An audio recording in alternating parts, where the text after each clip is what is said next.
Your Honor, if you let them take my father back today, the state of Alabama will be burying the truth for the second time.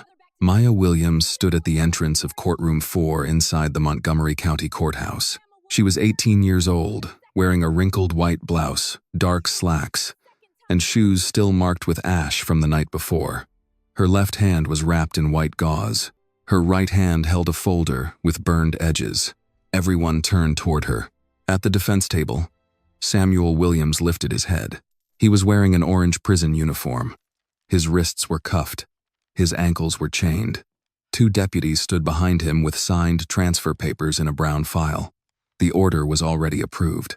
Before the courthouse closed that day, Samuel would be taken to Black River Correctional Facility. Maya knew what that meant. Her mother knew it too. Black River was farther away, harder to visit, and known for long lockdowns and violent cell blocks. Families in Montgomery County did not say much about it in public, but they talked about it quietly in church parking lots, nursing home break rooms, and grocery store lines. Once a man went there, it became harder to reach him, harder to protect him, and harder to bring him back into court. Ruth Williams sat in the second row with her purse held tight in both hands. She wore an old blue dress and a tired face. She had not slept either. The fire in their apartment had left smoke in her lungs and fear in her eyes. She looked from Maya to Samuel, then to the judge. District Attorney Victor Harlan stood immediately. Your Honor, the state objects. Miss Williams has no legal standing in this matter. This is a scheduled transfer, not a hearing for family accusations. Maya took one step into the aisle. It is not an accusation. It is evidence.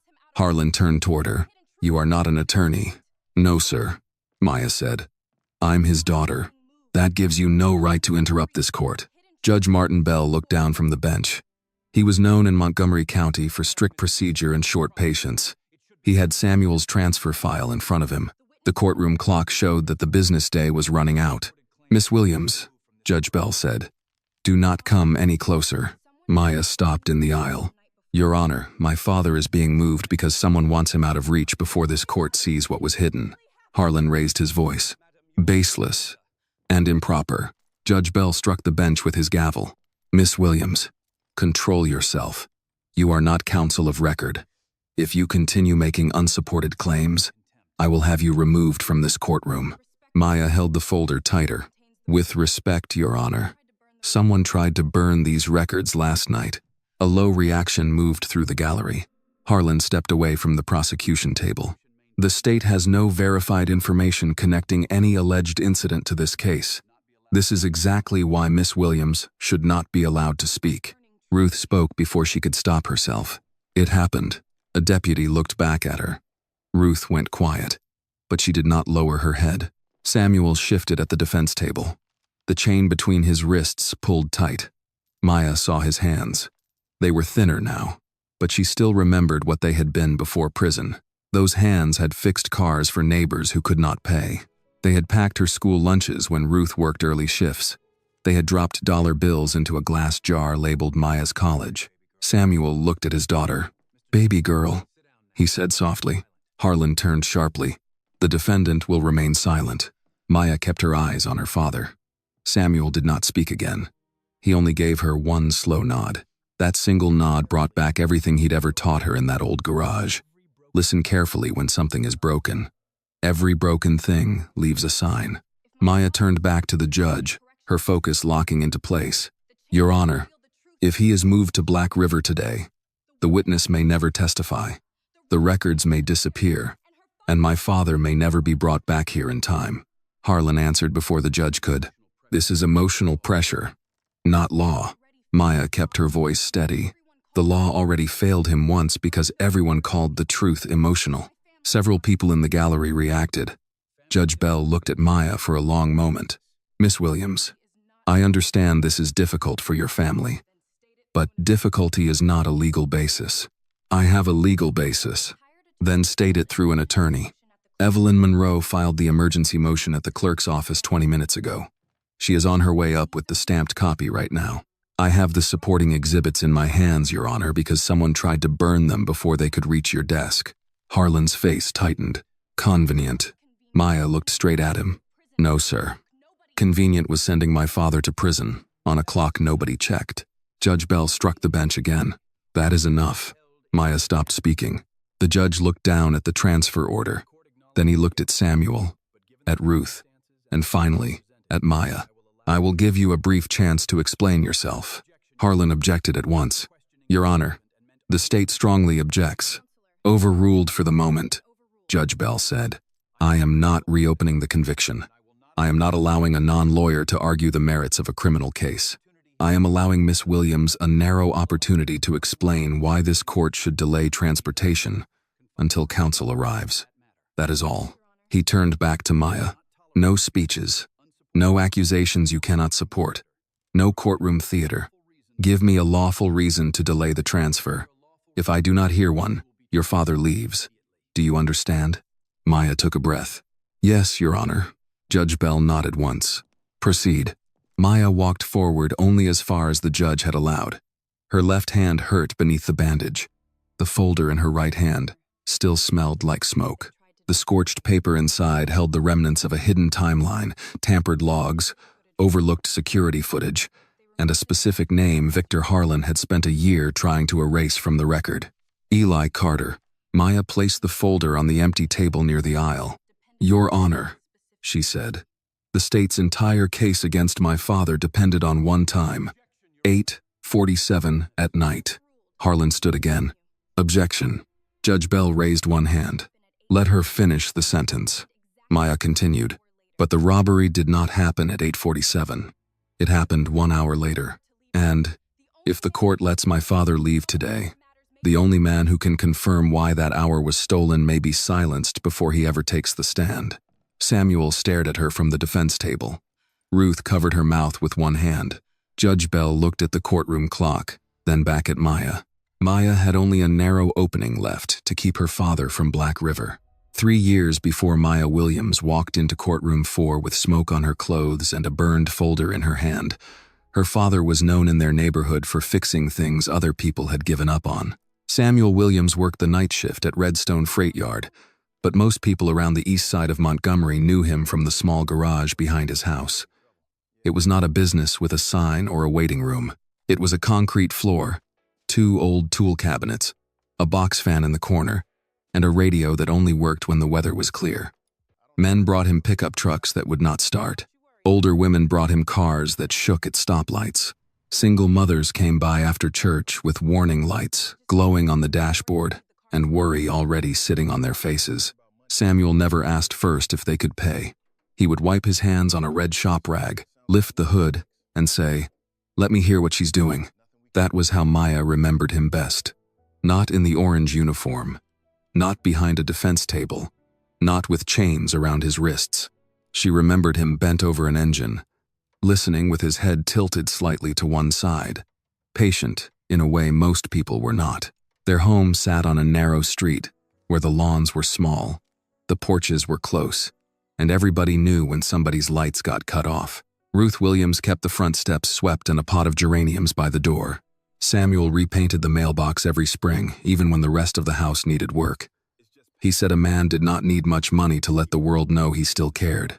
Maya was 15 then, tall and quiet, with notebooks full of school assignments, grocery lists, and things her father said when he thought no one was writing them down. She spent many afternoons in the garage after school, handing Samuel tools and pretending not to enjoy the smell of oil, dust, and old rubber. 7/16 wrench, Samuel would say.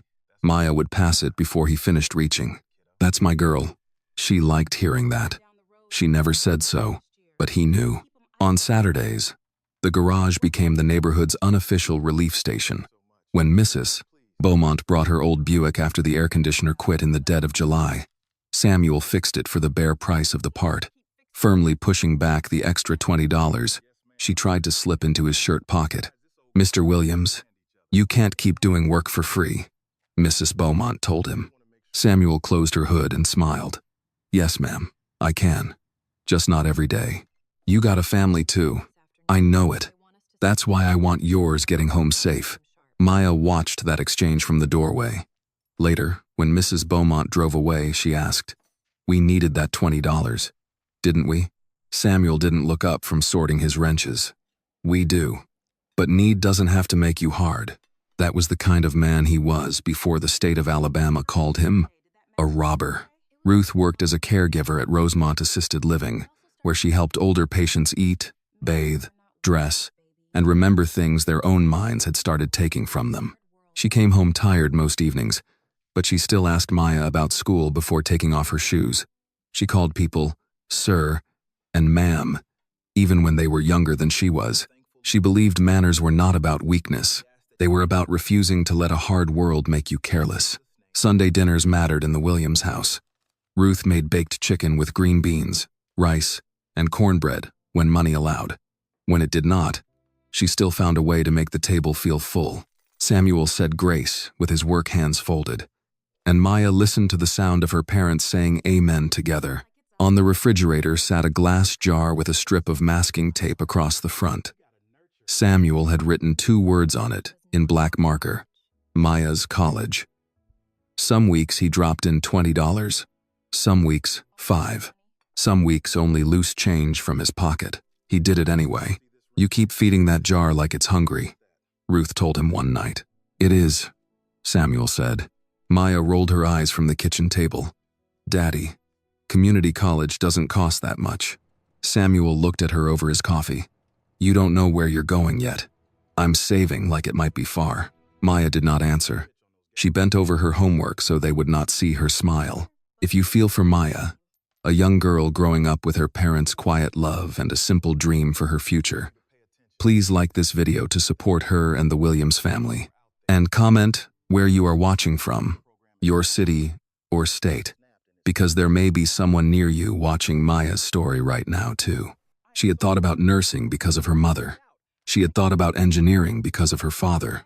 Sometimes she thought about law, but only in the distant way. Young people imagine a life that belongs to someone better dressed, better connected, and born on the other side of town. Lawyers were people on billboards and television ads. They were not girls who took the city bus and helped their father sort bolts into coffee cans. Samuel never pushed her toward one dream. He only pushed her to pay attention. One afternoon, a church van came in with a belt problem 2 hours before a senior group was supposed to leave for a gospel program in Birmingham. The driver was upset. The women inside the van were already fanning themselves with folded bulletins. Samuel opened the hood and asked Maya to stand beside him. What do you hear? He asked. Maya listened. The engine turned rough, then caught, then dragged. I don't know, she said. Yes, you do. Don't listen to all of it. Listen for the part that doesn't belong. She closed her eyes. The sound became less confusing. There was a sharp, uneven pull beneath the engine noise. The belt is slipping. Samuel smiled. There it is. He turned to her fully then, serious enough that she remembered it years later in court. Listen carefully when something is broken, he told her. Every broken thing leaves a sign if a person has the patience to find it. At the time, Maya thought he was talking about engines. She did not know he was giving her the sentence that would one day hold their family together when everything else came apart. That evening, the church van made it to Birmingham. Mrs. Beaumont sent over a pound cake. Ruth came home with sore feet, and Samuel rubbed them while she told him which residents had been difficult and which ones had made her laugh. Maya sat at the table, finishing an essay for school, listening to her parents talk about bills in low voices they thought she could not hear. The Williams family was not rich. They were not protected.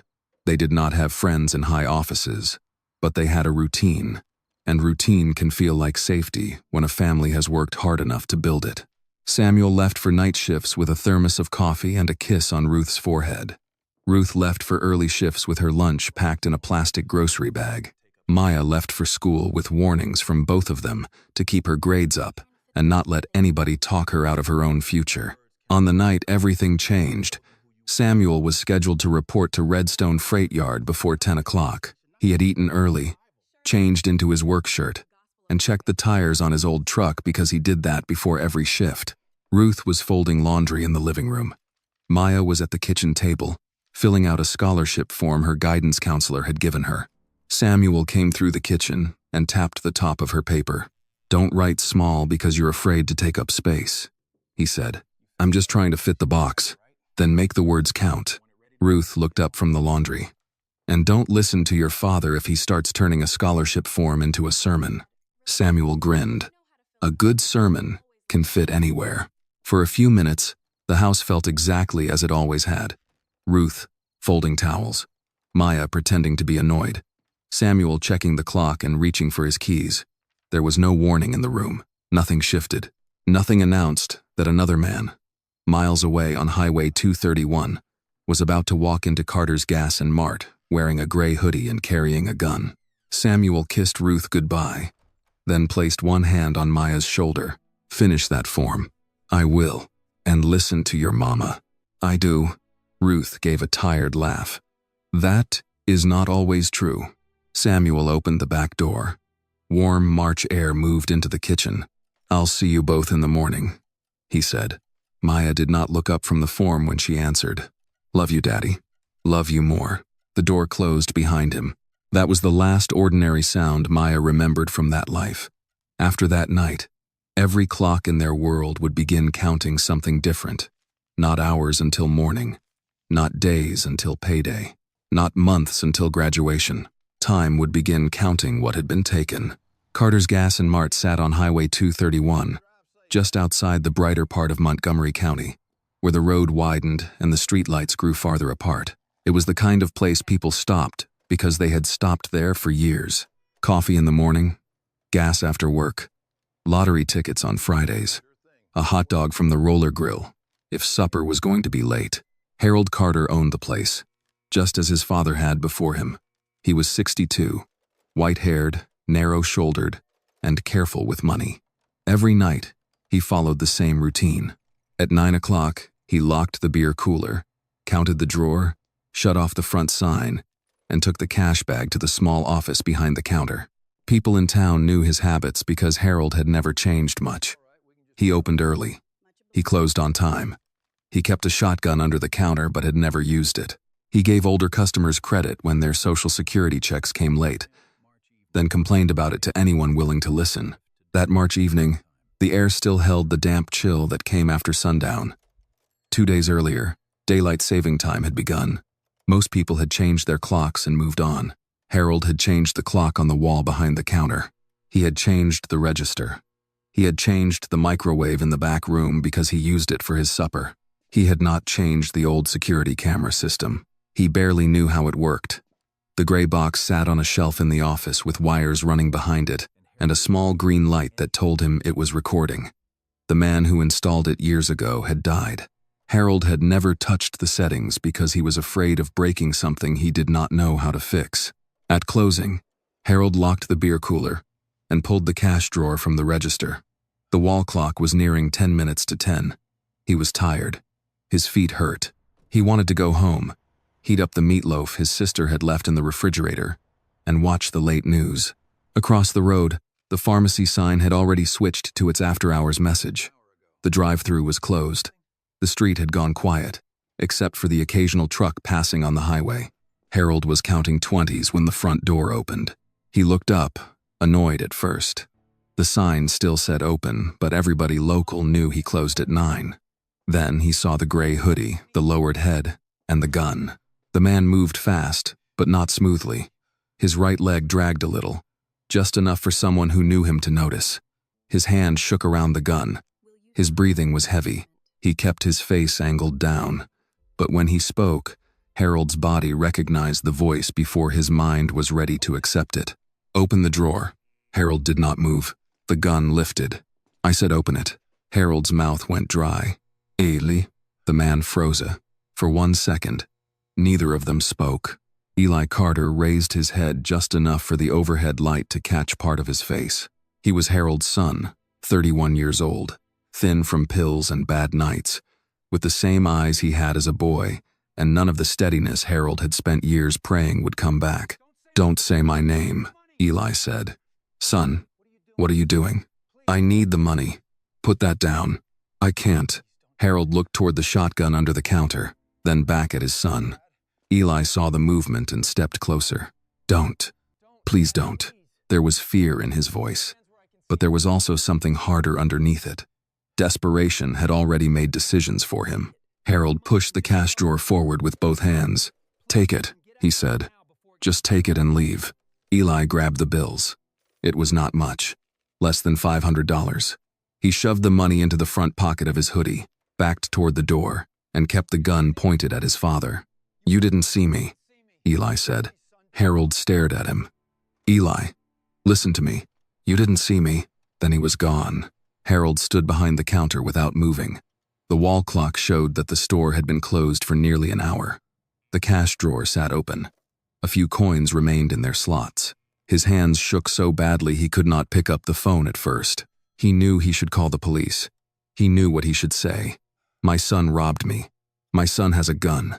My son needs help before he hurts someone or gets himself killed." But that was not what came out when he finally called. He reported a robbery. He said a man in a gray hoodie had come in with a gun. He said the man was tall, broad-shouldered, and wearing work boots. When the dispatcher asked if he recognized him, Harold hesitated too long. "I'm not sure," he said. The emergency call was logged at 9:51 at night. When the deputies arrived, Harold was still behind the counter. He had not touched the cash drawer. He had not checked the camera. He had not called Eli's mother, though she had been dead 6 years, and there was no one to call. He had only stood there, feeling the weight of a choice he had not yet admitted he was making. Deputy Carl Mercer took the first statement. "What time did he come in?" Mercer asked. "Just before I called," Harold said. "I was closing out." "You close at 9, right?" "Every night." Mercer wrote it down. Another deputy went to the office and found the security system. He played back the footage on the small monitor. The image was grainy but usable enough to show a man in a gray hoodie entering the store, pointing a gun, taking money, and leaving. The timestamp in the corner read 8:47 at night. Mercer frowned. "You said you were closing." "I was. This says 8:47. Harold stared at the screen. The wall clock in the footage sat in the background, partly blurred behind Eli's shoulder. Harold did not look at it. The deputy did not look at it either. Their eyes went to the timestamp because timestamps looked official. Timestamps looked like the kind of thing a person could trust. "I guess I got turned around," Harold said. "You sure?" Harold looked at the screen again. Eli's face was hidden. The limp was there, but only if a man already knew to look for it. The voice was not on the still image. The fear was not in the report. The truth was standing right beside him, waiting for him to say one word. He did not say it. By midnight, the first version of the story had hardened. A black male suspect. Tall, broad-shouldered, work boots, gray hoodie, armed robbery, less than $500 stolen, no injuries. The next morning, District Attorney Victor Harlan came to the gas station himself. He did not usually visit small robberies that early, but there were cameras in election years and numbers to build before cameras arrived. He watched the footage in Harold's office. He asked for the witness statement. He asked whether Harold could identify the man if shown photographs. Harold said, "I don't know." Harlan paused the video on the robber's frame and studied it. "Mr. Carter, people get scared. Memory gets uncertain. That's normal. But you saw him in person." Harold wiped his face with both hands. "It happened fast. Fast doesn't mean blind." "I didn't say blind." "Then help us." Harold said nothing. Harlan leaned closer to the screen. The timestamp read 8:47. He tapped one finger near the corner. "This is our anchor." Harold looked at him. "What?" "The time. 8:47. That gives us a clean window. I told the deputy I was closing, and the camera says otherwise." Harold's stomach tightened. "Maybe the camera's wrong." Harlan turned slowly. "Is it?" Harold did not answer. For a moment, Harlan looked past the case in front of him and saw something Harold did not yet understand. He saw a useful suspect. He saw a simple press statement. He saw a conviction that could be sold as swift justice. Then he asked one quiet question. "Where is your son these days, Mr. Carter?" Harold went still. Harlan noticed. That was the moment the case stopped being a mistake. Harold would remember it later, though he would spend 3 years trying not to. Harlan had not found the truth and lost it. He had found the truth and measured its value. Within 2 days, Samuel Williams's name appeared in the investigation. He matched the general build. He owned work boots. He drove a route that could be made to fit if the robbery happened at 8:47. He was black, poor, and already busy working nights, which meant he had no power and little time to defend himself before the story moved ahead without him. Harold was shown a photo lineup. Samuel's picture was in it. Harlan stood nearby, silent but present. Harold looked at Samuel's face.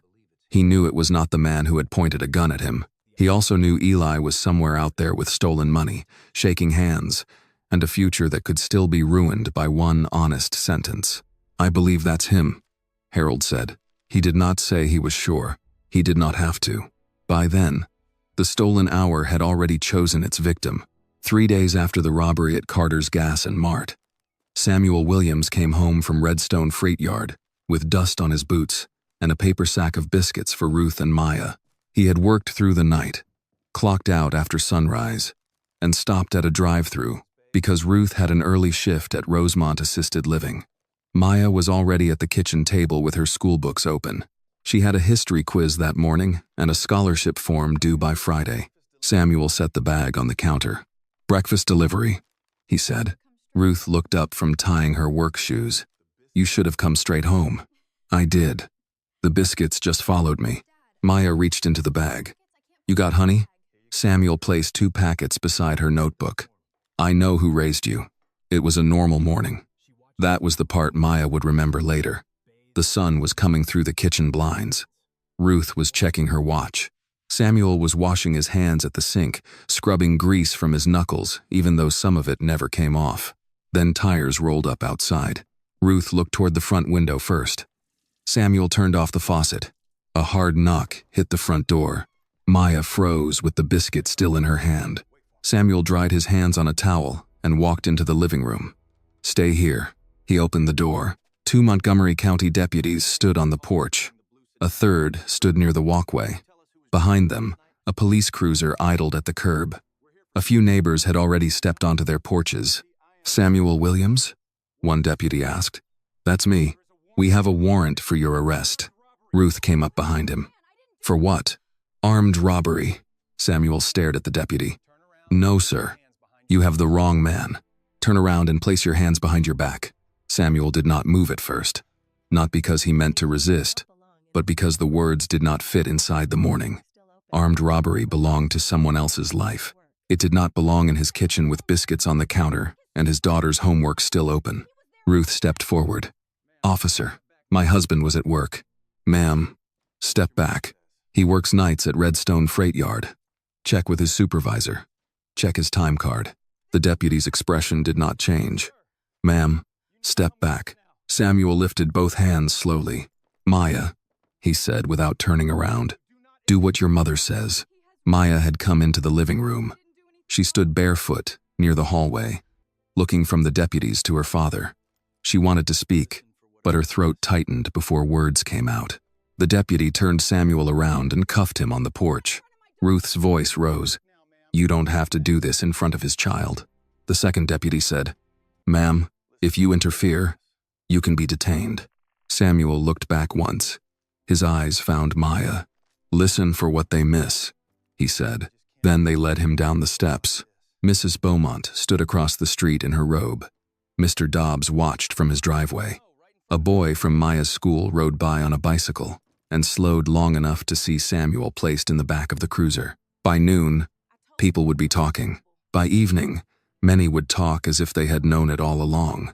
At the sheriff's office, Samuel repeated the same facts again and again. He had left home for work. He had clocked in at Redstone Freight Yard before 10 o'clock. He had worked his shift. His supervisor could confirm it. The gate system would have his time card. Detective Carl Mercer wrote some of it down. Not all. "The robbery happened at 8:47, Mercer said. "I was getting ready for work around then. You could have been at the gas station." "I wasn't." "You own work boots?" Samuel looked down at his feet. "I'm a mechanic. I own work boots." "You have a gray hoodie?" "So does half this county." Mercer leaned back. "Mr. Carter picked you out." Samuel went quiet. "Who is Mr. Carter?" "Owner of Carter's Gas and Mart." "I don't know him. He says he believes you're the man who robbed him." "Believes?" Samuel asked. Mercer did not answer. Samuel leaned forward. Call Redstone. Ask for Frank Delaney. He was my shift foreman that night. Pull my time card. We'll look into it. But the case had already started moving in one direction. Victor Harlan arrived later that afternoon. He did not question Samuel for long. He did not need to. Harlan's strength was not investigation. It was arrangement. He knew how to take uncertain pieces and place them in an order that looked firm from a distance. A blurry video. A timestamp. A witness who said he believed. A black man with work boots. A work schedule that could be made to look suspicious if no one corrected the hour. Harlan stood outside the interview room with Detective Mercer. He says he clocked in at 9:31. Mercer said. At Redstone? Yes. How far? 14 miles, give or take. Harlan looked at the report. If the robbery is 8:47, that gives him time. Barely. Barely is for defense attorneys. We only need possible. Mercer hesitated. Carter said he was closing when it happened. The video says 8:47. He may have been confused. Then let's not confuse him further. Mercer looked at Harlan but said nothing. Harlan closed the folder. Charge him. That evening, Samuel's mugshot appeared on the local news. The anchor said an arrest had been made in the armed robbery of Carter's Gas and Mart. The report used the words, "quick work" by law enforcement. It said the suspect matched the store owner's description.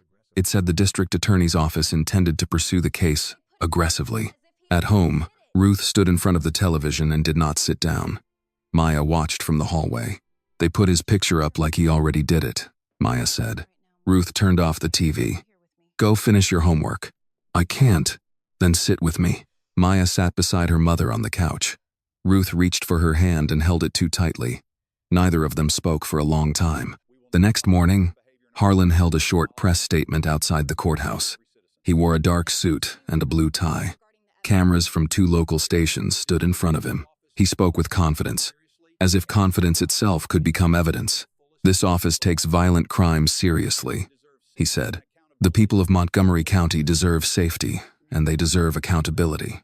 When a man walks into a local business with a gun, we will act quickly. A reporter asked if the suspect had a criminal history. Harlan did not directly answer. What I can say is that we have video evidence, witness identification, and a timeline that places Mr. Williams within reach of the scene. Within reach. That phrase followed Samuel before any jury ever heard his name. At school, Maya heard whispers before first period. By lunch, she saw students looking at her and looking away. One girl who had borrowed Maya's notes the week before moved to another table. A teacher touched Maya's shoulder too gently and asked if she needed to go to the counselor. Maya said no. She went through the day without crying. After school, she walked home instead of taking the bus. The house felt different before she even opened the door. Ruth was on the phone with the jail, asking about bond. Her voice was polite, then strained, then quiet. When she hung up, she looked at Maya. $50,000, Ruth said. Maya did not understand at first. For bail? Ruth nodded. They both knew what that meant. It might as well have been $5 million. Samuel stayed in jail. Ruth called Redstone Freight Yard and asked for Frank Delaney. Frank confirmed Samuel had worked that night. He said the gate showed Samuel clocked in at 9:31 and stayed through the shift. Ruth asked if he would write it down. Frank said he would. For the first time since the arrest, Ruth breathed like there was a way through. We have proof, she told Maya. Maya wanted to believe that proof worked the way people said it did. 2 days later, Samuel was assigned a public defender named Leonard Pike. He was not cruel. He was tired. When Ruth met him outside the jail, he carried 3 case files under one arm and answered questions while checking his phone. Mrs. Williams, I understand your husband says he was at work, Pike said. He was at work. The state's timeline still gives them room to argue.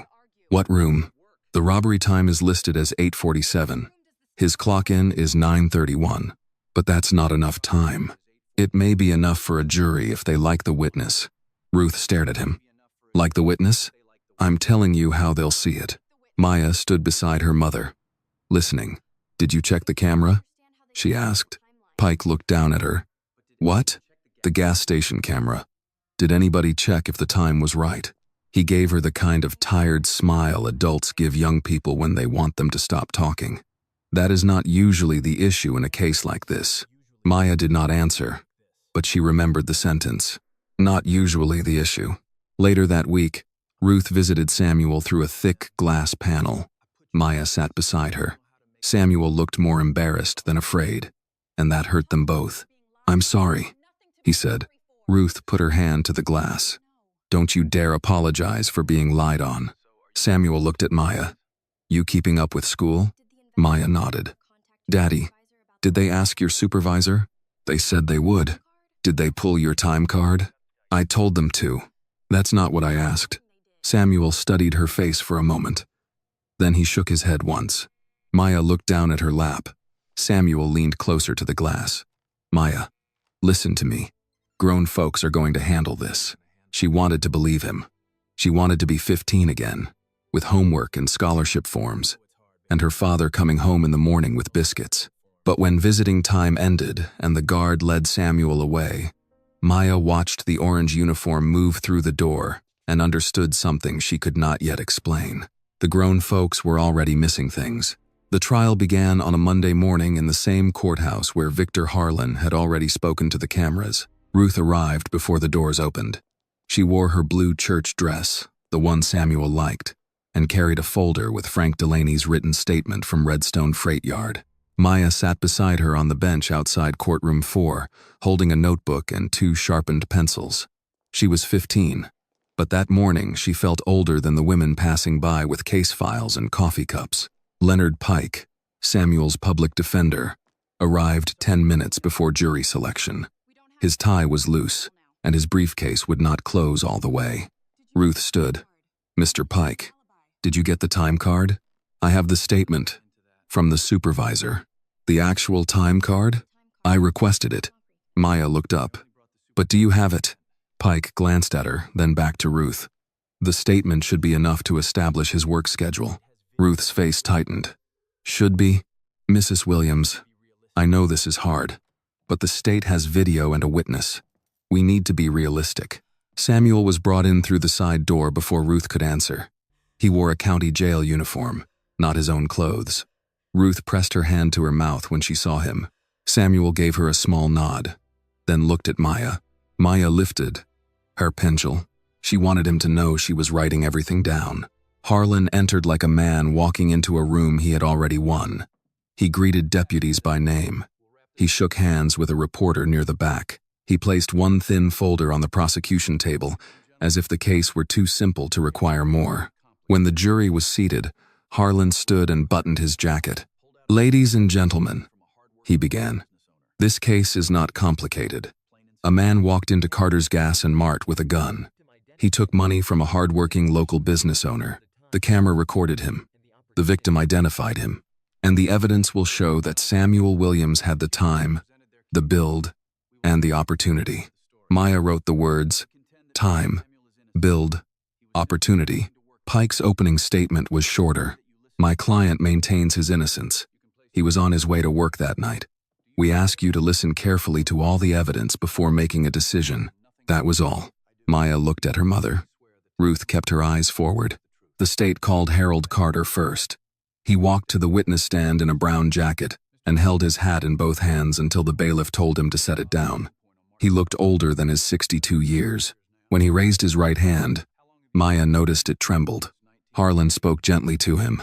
"Mr. Carter, how long have you owned Carter's Gas and Mart?" 31 years. "And on the night of March 12th, were you robbed at gunpoint?" "Yes." "Did the man threaten you?" "He pointed a gun." "Were you afraid?" Harold swallowed. "Yes." Harlan let that answer sit before continuing. "Did you later identify the defendant, Samuel Williams, as the man who robbed you?" Harold looked toward Samuel. His eyes did not stay there long. "I said I believed it was him." Harlan stepped closer. "Sitting here today, do you still believe that?" Pike stood. "Objection." Leading, Judge Bell overruled it. Harold's fingers pressed into each other. "Yes," he said. "I believe that's him." Ruth closed her eyes. Maya wrote, "Believes. Not sure." When Pike cross-examined Harold, he asked about the gun, the hoodie, and the lighting inside the store. He asked whether Harold had been scared. He asked whether the robber's face was partly covered. Harold answered yes to each question. Then Pike sat down. Maya stared at him. He had not asked what time the store closed. He had not asked why Harold had been counting the drawer. He had not asked about the wall clock behind the counter. He had not asked about Eli Carter, though Maya did not know that name yet. She only knew there was something wrong in the way Harold had looked at Samuel, and then looked away. The state played the security footage next. The courtroom lights dimmed. On the screen, a man in a gray hoodie entered Carter's gas, and Mart pointed a gun, took money, and left. The image was grainy. The face was unclear. The timestamp in the corner read 8:47 at night. Harlan paused the video at the clearest frame. "This is the defendant's build," he told the jury. Tall, broad-shouldered, work boots. A man used to physical labor. Maya felt heat rise in her face. Her father's work, the thing that had fed them and helped half the neighborhood, was being used against him. Harlan played the clip again, then again. Each time, he pointed to the timestamp. 8:47, 8:47, 8:47. By the third time, Maya understood what he was doing. He was training the room to trust the number. Pike did not object. The next witness was Detective Carl Mercer. He testified that Samuel matched the general description and lived within driving distance of the gas station. He confirmed that Samuel had been arrested after Harold's identification. Pike asked whether Samuel had cooperated. "Yes," Mercer said. Pike asked whether Samuel had denied the charge. "Yes." Pike asked whether Samuel had told police to check his work records. Mercer shifted in his seat. He said he was employed at Redstone Freight Yard. "Did you confirm that?" "We confirmed he worked there." "Did you obtain the time card?" Mercer looked toward Harlan. "I don't recall having the physical card at that stage." Pike nodded, as if that answer helped. No further questions. Maya gripped her pencil harder. Frank Delaney testified for the defense on the second day. He was Samuel's shift foreman at Redstone, a white man with a sunburned neck and grease under his nails. He looked uncomfortable in a suit. "Samuel clocked in at 9:31, Frank said. "I saw him on the floor that night. He worked his shift." Pike asked, "Could he have arrived after committing a robbery at 8:47? Harlan objected. Judge Bell sustained it. Pike tried again. "Was he present at work?" "Yes." "At 9:31? "Yes." Harlan stood for cross-examination. "Mr. Delaney, Redstone Freight Yard is approximately 14 miles from Carter's Gas and Mart, correct?" "That sounds about right." "A man could drive that distance in under 30 minutes. Could he not?" "Depends on traffic." "At night?" Frank hesitated. "Maybe." "So, if the robbery occurred at 8:47, it is possible for someone to leave the gas station and clock in at 9:31. Frank looked at Samuel before answering. "I guess possible." Harlan nodded. "Thank you." Maya wrote one sentence in her notebook. "They keep saying possible like it means true." On the final day, Samuel testified against Pike's advice. He told the jury he did not rob anyone. He said he had never been inside Carter's Gas and Mart that night. He said he left for work, drove to Redstone, clocked in, and stayed there. Harlan approached him slowly. "Mr. Williams, you own work boots?" "Yes." "You own a gray hoodie?" "I own a gray sweatshirt. So do a lot of people."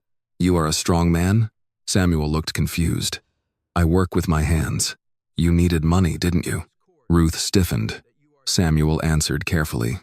"We were not rich, but I did not steal." Harlan picked up a sheet of paper. "Your daughter had a college fund, correct?" Samuel's jaw tightened. "A jar on the refrigerator. Not much in it, was there?" Pike stood. "Objection." Judge Bell allowed the question. Samuel looked at the jury. "Not much money. A lot of hope." For the first time, someone in the jury box looked down. But Harlan recovered quickly. In closing, he returned to the same points: the video, the witness, the timestamp, the opportunity. He told the jury justice did not require perfection. It required common sense. Pike told them Samuel was a working man with an alibi. He said the state had not proved the case beyond a reasonable doubt. He spoke for less than 15 minutes. The jury returned before the afternoon ended. Maya held Ruth's hand when the foreperson stood. "We find the defendant guilty." Ruth made a small, broken sound and reached toward Samuel, though he was too far away. Samuel did not move. He only closed his eyes. 2 weeks later, Judge Bell sentenced him to 22 years in state prison. Harlan spoke outside the courthouse afterward. He said Montgomery County was safer. He said the system had worked. Cameras recorded every word. Samuel was taken out through the side door. Maya stood beside Ruth, still holding the notebook from trial. On the last page, under all the things no one had asked, she wrote one sentence and pressed so hard the pencil tore the paper. Nobody checked the clock. After the sentencing, Ruth Williams stopped using the word normal. She did not say they would get back to normal after the appeal. She did not tell Maya to act normal at school. She did not tell herself Samuel would come home and everything would be normal again. Normal had been taken out of the house with him. What remained was rent, court papers, prison rules, and the quiet work of surviving the next day. Samuel was first sent to a state prison 3 hours away by bus. Ruth marked the visiting days on a calendar beside the refrigerator. She used a red pen at first, then switched to black, because the red looked too much like warning. Every first Saturday, she and Maya left before sunrise with a plastic bag of quarters, 2 bottled waters, and sandwiches wrapped in foil. The trip took most of the day. They rode one city bus, then another, then a county transport van that stopped at 2 other prisons before reaching Samuel's. The waiting room smelled of old coffee, floor cleaner, and tired families. Women sat with children on their laps. Older mothers held envelopes of paperwork. Men in church shirts stared at the floor. Ruth always dressed carefully for the visits. She ironed her blouse the night before and checked Maya's hair twice before they left. "Mama, he knows what we look like," Maya said once. Ruth smoothed the collar of her own blouse. "He's going to see us standing, not falling apart." That was Ruth's rule. They could cry on the bus. They could cry in the apartment. They could cry in the bathroom with the water running. But when Samuel came into the visiting room, they sat up straight. At first, Samuel tried to make the visits feel ordinary. He asked Maya about school. He asked Ruth about work. He told them the food was bad, but not as bad as his first attempt at making biscuits when he was 20. He smiled too much. Maya hated that smile because it was there to protect them, not because he felt it. "You eating enough?" Ruth asked him during their second visit. Samuel looked down at his tray number printed on the sleeve of his uniform. "Enough. That's not an answer. It's the one I got." Maya watched his hands on the table. He was not allowed to touch them except at the beginning and end of the visit. The first time a guard told Samuel to keep his hands visible, Ruth flinched. Samuel obeyed without complaint, but Maya saw his jaw tighten. The appeals process began with paperwork they barely understood. Leonard Pike filed the first appeal. Ruth called his office every week until the receptionist stopped sounding polite. Months passed. Then a letter came saying the conviction was affirmed. No new evidence. No reversible error. No basis for relief. Ruth read the letter once, then placed it in a drawer and closed the drawer slowly. Maya took it out that night and read it 3 times. No reversible error. She circled the phrase. It bothered her. Not because she understood the law then, but because it sounded like a person saying nothing could be undone simply because it had already been done. Money became a problem before Ruth admitted it. Samuel's income was gone. The repair work stopped because people stopped bringing cars to a house with no Samuel in the garage. Ruth picked up extra shifts at Rosemont Assisted Living. She worked mornings, evenings, and sometimes overnight, when another caregiver called out. Maya learned which bills could be paid late and which could not. Rent came first, electricity second, phone bill third because prison calls cost money, and Ruth would not risk missing Samuel. Groceries came after everything else. Some nights dinner was rice and beans. Some nights eggs and toast. Ruth still set the table. She still bowed her head. She still said grace, even when her voice sounded empty. At school, Maya became the girl teachers handled carefully. They asked if she was all right in soft voices, usually in hallways where other students could see. The students were less careful. One boy called her father a gas station thug under his breath. Maya turned around and looked at him until he looked away. She did not hit him. She did not answer. She wrote his words down later, because she had started writing everything down. The trial notebook stayed under her mattress. At first, she only kept it there because she could not throw it away. Later, it became something else. On bad nights, when Ruth fell asleep on the couch in her work clothes, Maya pulled out the notebook and read the pages again. 8:47. Work boots, I believe. Possible. Nobody checked the clock. She did not yet know what to do with those words. She only knew they were not finished. By winter, the Williams house began to show the strain. The porch light burned out and stayed out for 2 weeks. The washing machine stopped draining. The garage gathered dust. Samuel's tools remained where he had left them, but Ruth would not sell them. "We may need the money," Maya said one evening, though she hated herself for saying it. Ruth stood in the garage doorway. "Your father is coming home to his tools." Maya did not argue. The bank notices came in spring. Ruth tried to negotiate. She took extra shifts. She borrowed from her sister in Mobile and paid back what she could. It was not enough. By the end of summer, they packed the house into cardboard boxes from the grocery store. Maya carried the Maya's college jar last. It was empty by then. The money had gone to filing fees, phone calls, bus tickets, and bills that could not wait for justice. Their new apartment was above a laundromat, near a busy road. It had 1 bedroom, a small kitchen, and a living room where Ruth slept on the couch. The radiator knocked in the winter. The windows stuck in the summer. At night, the machines below shook the floor. Ruth gave Maya the bedroom. Maya protested. "Mama, I can sleep out here." "No, you work more than I do, and I'm still your mother." That ended the conversation. Every first Saturday, they still went to see Samuel. Over time, he lost weight. His shoulders narrowed. His skin looked dull under the visiting room lights. He never complained, but sometimes he paused before sitting, as if his body hurt in places he had stopped naming. One visit in the second year, Maya saw a bruise near his cheekbone. It was yellow at the edge and dark in the center.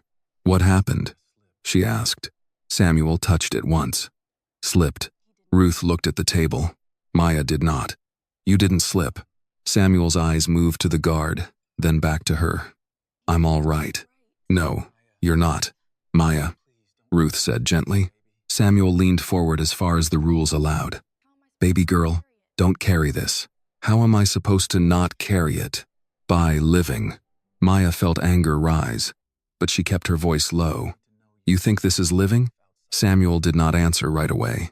Then he said, "I think I need to know you still have a life outside these walls." Maya looked at the bruise again. "What time did you clock in that night?" Samuel blinked. "What?" "The night of the robbery." "What time?" 9:31. Gate system printed it, and the robbery was supposed to be 8:47. That's what they said. The gas station closes at 9, right? "I don't know." Maya sat back. "Somebody does." Samuel studied her face. For the first time in many visits, the smile disappeared completely. "Do not let this take you too," he said. But on the bus ride home, Maya kept seeing the bruise. She kept hearing the word, "slipped." She kept seeing the number 8:47 written in her notebook until it no longer looked like a time. It looked like a locked door. That night, after Ruth fell asleep on the couch, Maya took out the trial notebook and opened to the last page. She added a new line beneath the old one. Find out what the clock was hiding. The public library became the first place where Maya could sit with the case without someone telling her to move on. It was a brick building near the old post office, with narrow windows, worn carpet, and computers that froze if too many people were using them. After school, Maya went there instead of going home. On Saturdays, when there was no prison visit, she arrived soon after the doors opened. She carried her trial notebook, a folder of court letters, and a list of words she did not understand. At first, she searched simple things: armed robbery appeal, wrongful conviction Alabama, public defender mistakes, camera timestamp wrong. She wrote down every term that appeared more than once: Brady violation, habeas corpus, post-conviction relief, newly discovered evidence, chain of custody. She did not understand half of it, but that did not stop her. When a word blocked her, she looked it up. When a sentence made no sense, she copied it by hand and read it again later. She learned that the law had its own language, and that language had locked her father away as surely as the prison gates had. The librarian, Mrs. Darlene Price, noticed her after the first week. "You working on a school project, honey?" Mrs. Price asked one afternoon. Maya looked up from a printed appellate opinion. "No, ma'am." Mrs. Price glanced at the papers. "That looks a little heavy for pleasure reading." "It's my father's case." The woman's expression changed. Not pity exactly, but recognition. In Montgomery County, people knew pieces of other people's pain, even when they pretended not to. "You let me know if you need help finding anything," Mrs. Price said. "I need trial transcripts." "From court?" "Yes, ma'am." Mrs. Price leaned on the desk. "Then you'll need the clerk's office first. They charge for copies." "I know. You got money for that?" Maya hesitated. "Not yet." Mrs. Price did not ask more.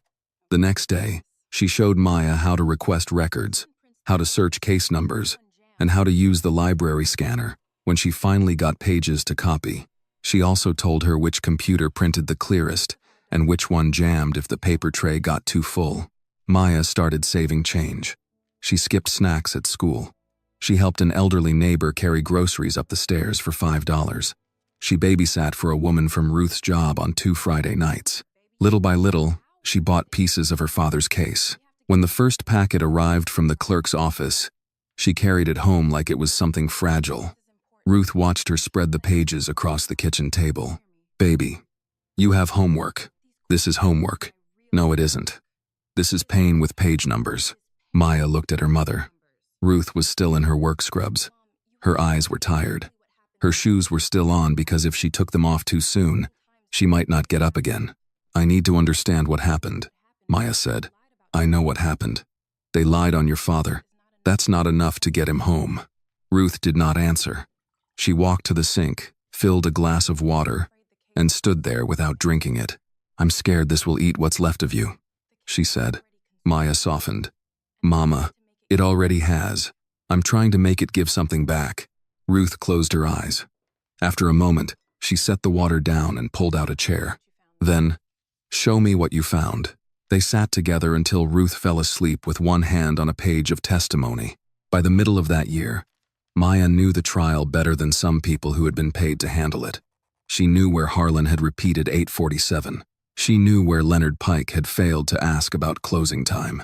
She knew where Detective Mercer said he did not recall having the physical time card. She knew Harold Carter had used the word believe instead of sure. She also knew something was missing. Every official document treated the camera time as fact. Not one person had explained who set the camera, when it was last checked, or whether the system adjusted automatically after daylight saving time. The more Maya read, the more that absence bothered her. One rainy Thursday evening, while Maya was reading at her usual table near the back window, an older woman sat down across from her without asking. She had silver hair cut close to her jaw, a camel-colored coat folded over one arm, and reading glasses hanging from a thin chain. She carried a crossword puzzle book, but she did not open it. "You've been reading criminal procedure for 3 weeks, the woman said.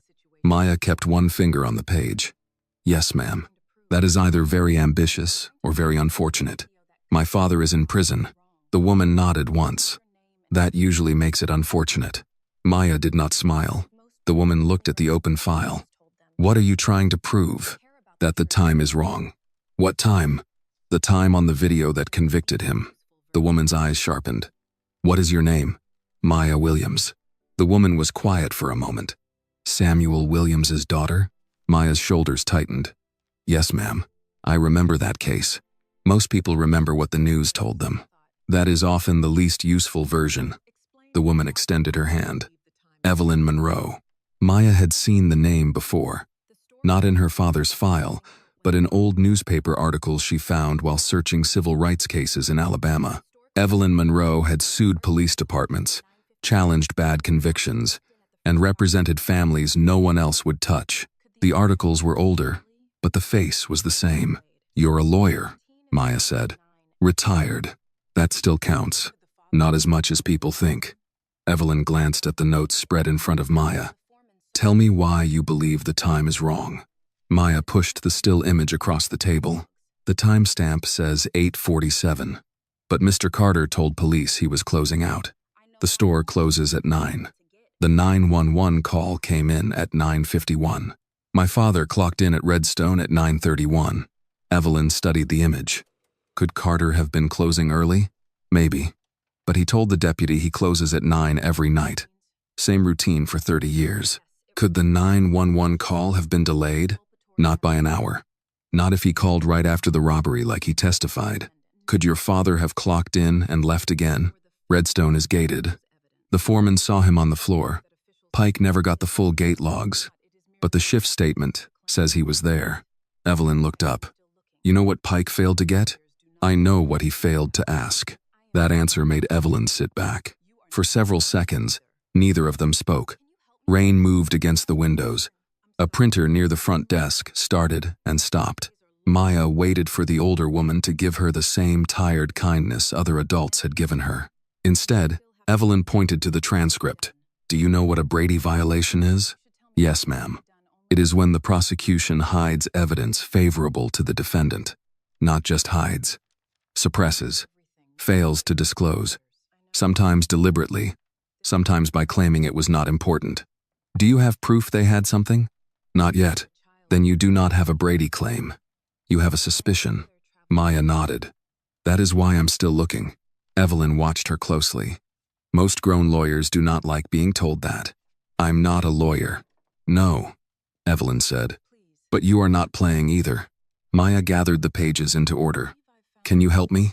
Evelyn did not answer right away. I am retired, she said. I know. I do not take cases. I know. And if I look at this once, I may still tell you there is nothing that can be done. Maya's face did not change, but her hands tightened around the transcript. Then tell me after you look. Evelyn held out her hand. Bring me everything. Not what you think matters. Everything. Maya slid the first folder toward her. This is only part of it.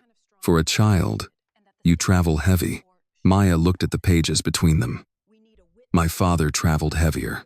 Evelyn did not reply. She took the folder, stood, and placed her crossword book under her arm. The next evening, Maya returned to the library and found Evelyn already at the back table. The folder was open. Beside it sat a yellow legal pad filled with notes. Evelyn looked tired. Your public defender missed the clock, she said. Maya sat down slowly. So, I'm not imagining it. No, you are not imagining it. Evelyn tapped the still image. But a missed question is not enough. A bad defense is hard to undo. Courts protect old verdicts, unless you bring them something strong. What kind of strong? New evidence. Proof the timeline was false. Proof the state knew or should have known. A witness willing to correct the record. Something a judge cannot ignore without showing his own hands. Maya absorbed each word. Then that's what we find. Evelyn studied her, and for the first time her expression softened. You understand this may take months, maybe years. Maya looked toward the dark window, where her reflection sat over the pages like another version of herself. He got 22 years, she said. I can spend a few looking. Evelyn Monroe did not let Maya call the discovery proof until they could make the timeline stand on its own. For the next several months, they met at the same back table in the public library. Evelyn brought legal pads, sticky notes, and a patience that did not allow shortcuts. Maya brought transcripts, photocopies, maps, and questions. Ruth packed sandwiches when she could and sometimes sat with them after work, still in her scrubs, too tired to read but unwilling to leave her daughter alone with the weight of the case. Evelyn started with the rule Maya hated most. Do not begin with what you believe, she said. Begin with what you can prove. Maya opened her notebook. We can prove. My father clocked in at Redstone at 9:31. Good. We can prove the 911 call came in at 9:51. Good. We can prove Carter's gas and mart closed at 9. Can we? Maya paused. Harold Carter told the deputy he closed at 9 every night. That proves he said it. It does not prove the store actually closed at 9. Maya looked frustrated but wrote it down. Evelyn leaned back. This is how they beat people. They turn facts into opinions. Your job is to make every important fact stand on more than one leg. So Maya started building the legs. She found an old business listing that showed Carter's Gas, and Mart closed at 9. Mrs. Price helped her search archived pages from local directories. Evelyn called a retired insurance adjuster who had inspected the station years earlier and remembered the posted hours. Maya rode the bus to Highway 231 and took a picture of the faded hours painted on the glass door. Monday through Saturday, 6 a.m. to 9 p.m. She stood outside the gas station longer than she needed to. Cars passed behind her. The building looked ordinary in daylight. A row of pumps, a soda machine, a small sign for bait and ice. It bothered her that something so plain could be the place where her family's life had changed. Harold Carter saw her from inside but did not come out. That night, Maya printed the photo at the library and wrote beneath it, "Store closing, confirmed." Evelyn nodded when she saw it. Better. Next came the camera. The police report listed the system only as an older digital recorder. No model number, no manual, no maintenance record, no technician. Maya read that section over and over until she noticed a small note in one deputy's inventory sheet. Gray Vision, DSR, 200 series, located in rear office. She searched the model online at the library. Most pages were useless. A few were old sales listings. One forum from years earlier mentioned that the Gray Vision DSR 200 series did not automatically update for daylight saving time. The owner had to change it manually through a settings menu. Maya printed the page and brought it to Evelyn. Evelyn read it carefully. "This helps, but a forum is not enough." "I know. Find the manual." Maya spent 2 weeks looking. She emailed a used security equipment seller in Tennessee. She called a small alarm company in Birmingham. She left messages with 3 businesses that no longer serviced that model. Finally, an older technician named Ray Sutter called back. "I installed a few of those back in the day," he said. "Haven't seen one in years. Do you know if it changed time automatically?" Maya asked. "No. Those boxes were dumb as bricks. If you didn't set them, they stayed wrong." "Do you have a manual?" There was a pause. "Maybe in storage." "Why?" Maya looked at Evelyn across the table. Evelyn shook her head, warning her not to say too much. "It's for a court case," Maya said. "Ray Seahill." "I'll look." A week later, a scanned manual arrived in Evelyn's email. Page 42 explained the time-setting procedure. Manual adjustment required. No automatic daylight saving update. Maya printed 3 copies. Ruth was at the library that evening. She read the line slowly, then read it again. "So, if nobody changed the camera," Ruth said. "It stayed 1 hour behind," Maya answered. Ruth sat back. Her face did not show joy. It showed fear. Hope had hurt her too many times to be trusted quickly. "Baby," she said. "Are you sure?" Maya did not say yes right away. Evelyn had trained that out of her. "I'm sure the camera model required manual adjustment. I'm sure daylight saving time started 2 days before the robbery. I'm sure the video timestamp says 8:47. I'm sure the 911 call was at 9:51. I'm sure Daddy clocked in at 9:31. Ruth looked at Evelyn. Evelyn said, "That is not everything, but it is real." Maya still needed the frame itself. The court file had a printed still from the security video, but it was dark and grainy. Maya placed it under the library scanner and enlarged the area behind the counter. There, partly blocked by the robber's shoulder, was the wall clock. The numbers were blurred, but the hands were visible enough to matter. The hour hand sat near 10. The minute hand was near the 9. Maya stared at the enlarged image until her eyes hurt. 9:47, she whispered. Evelyn took the paper from her and studied it. "Do not overstate it," Evelyn said. "The image is unclear, but it matches everything else." "Yes, so say that. The wall clock appears consistent with 9:47, not 8:47. Let the other records support it." Maya wrote the sentence exactly. The corrected timeline began to take shape. The robbery did not happen at 8:47. It happened around 9:47. Harold Carter called 911 at 9:51, minutes after the robber left. Samuel Williams had clocked in at Redstone Freight Yard at 9:31. He was 14 miles away, inside a gated worksite, before the crime occurred. Maya pinned the timeline above her desk in the apartment. Ruth stood in the bedroom doorway and read it while still holding a laundry basket. "This was all there," Ruth said. Maya looked up. "Yes. All this time?" "Yes." Ruth set the basket down. "Then why didn't anybody see it?" Maya did not answer. That question had stopped being a question and started becoming the center of the case. At their next prison visit, Maya wanted to tell Samuel everything. Evelyn had advised against it until they filed something real. Hope, she said, had to be handled carefully in prison. But Samuel knew his daughter too well. "You found something," he said. Maya looked at Ruth. Ruth shook her head slightly. Not because she wanted to hide it, but because she was afraid of what Hope would do if it failed. Maya turned back to her father. "I found a question." Samuel's eyes stayed on her. "What kind?" "The kind they should have asked before they took you." Samuel lowered his gaze to the table. For a moment, he looked older than 47. "Baby girl, don't let that question take your whole life.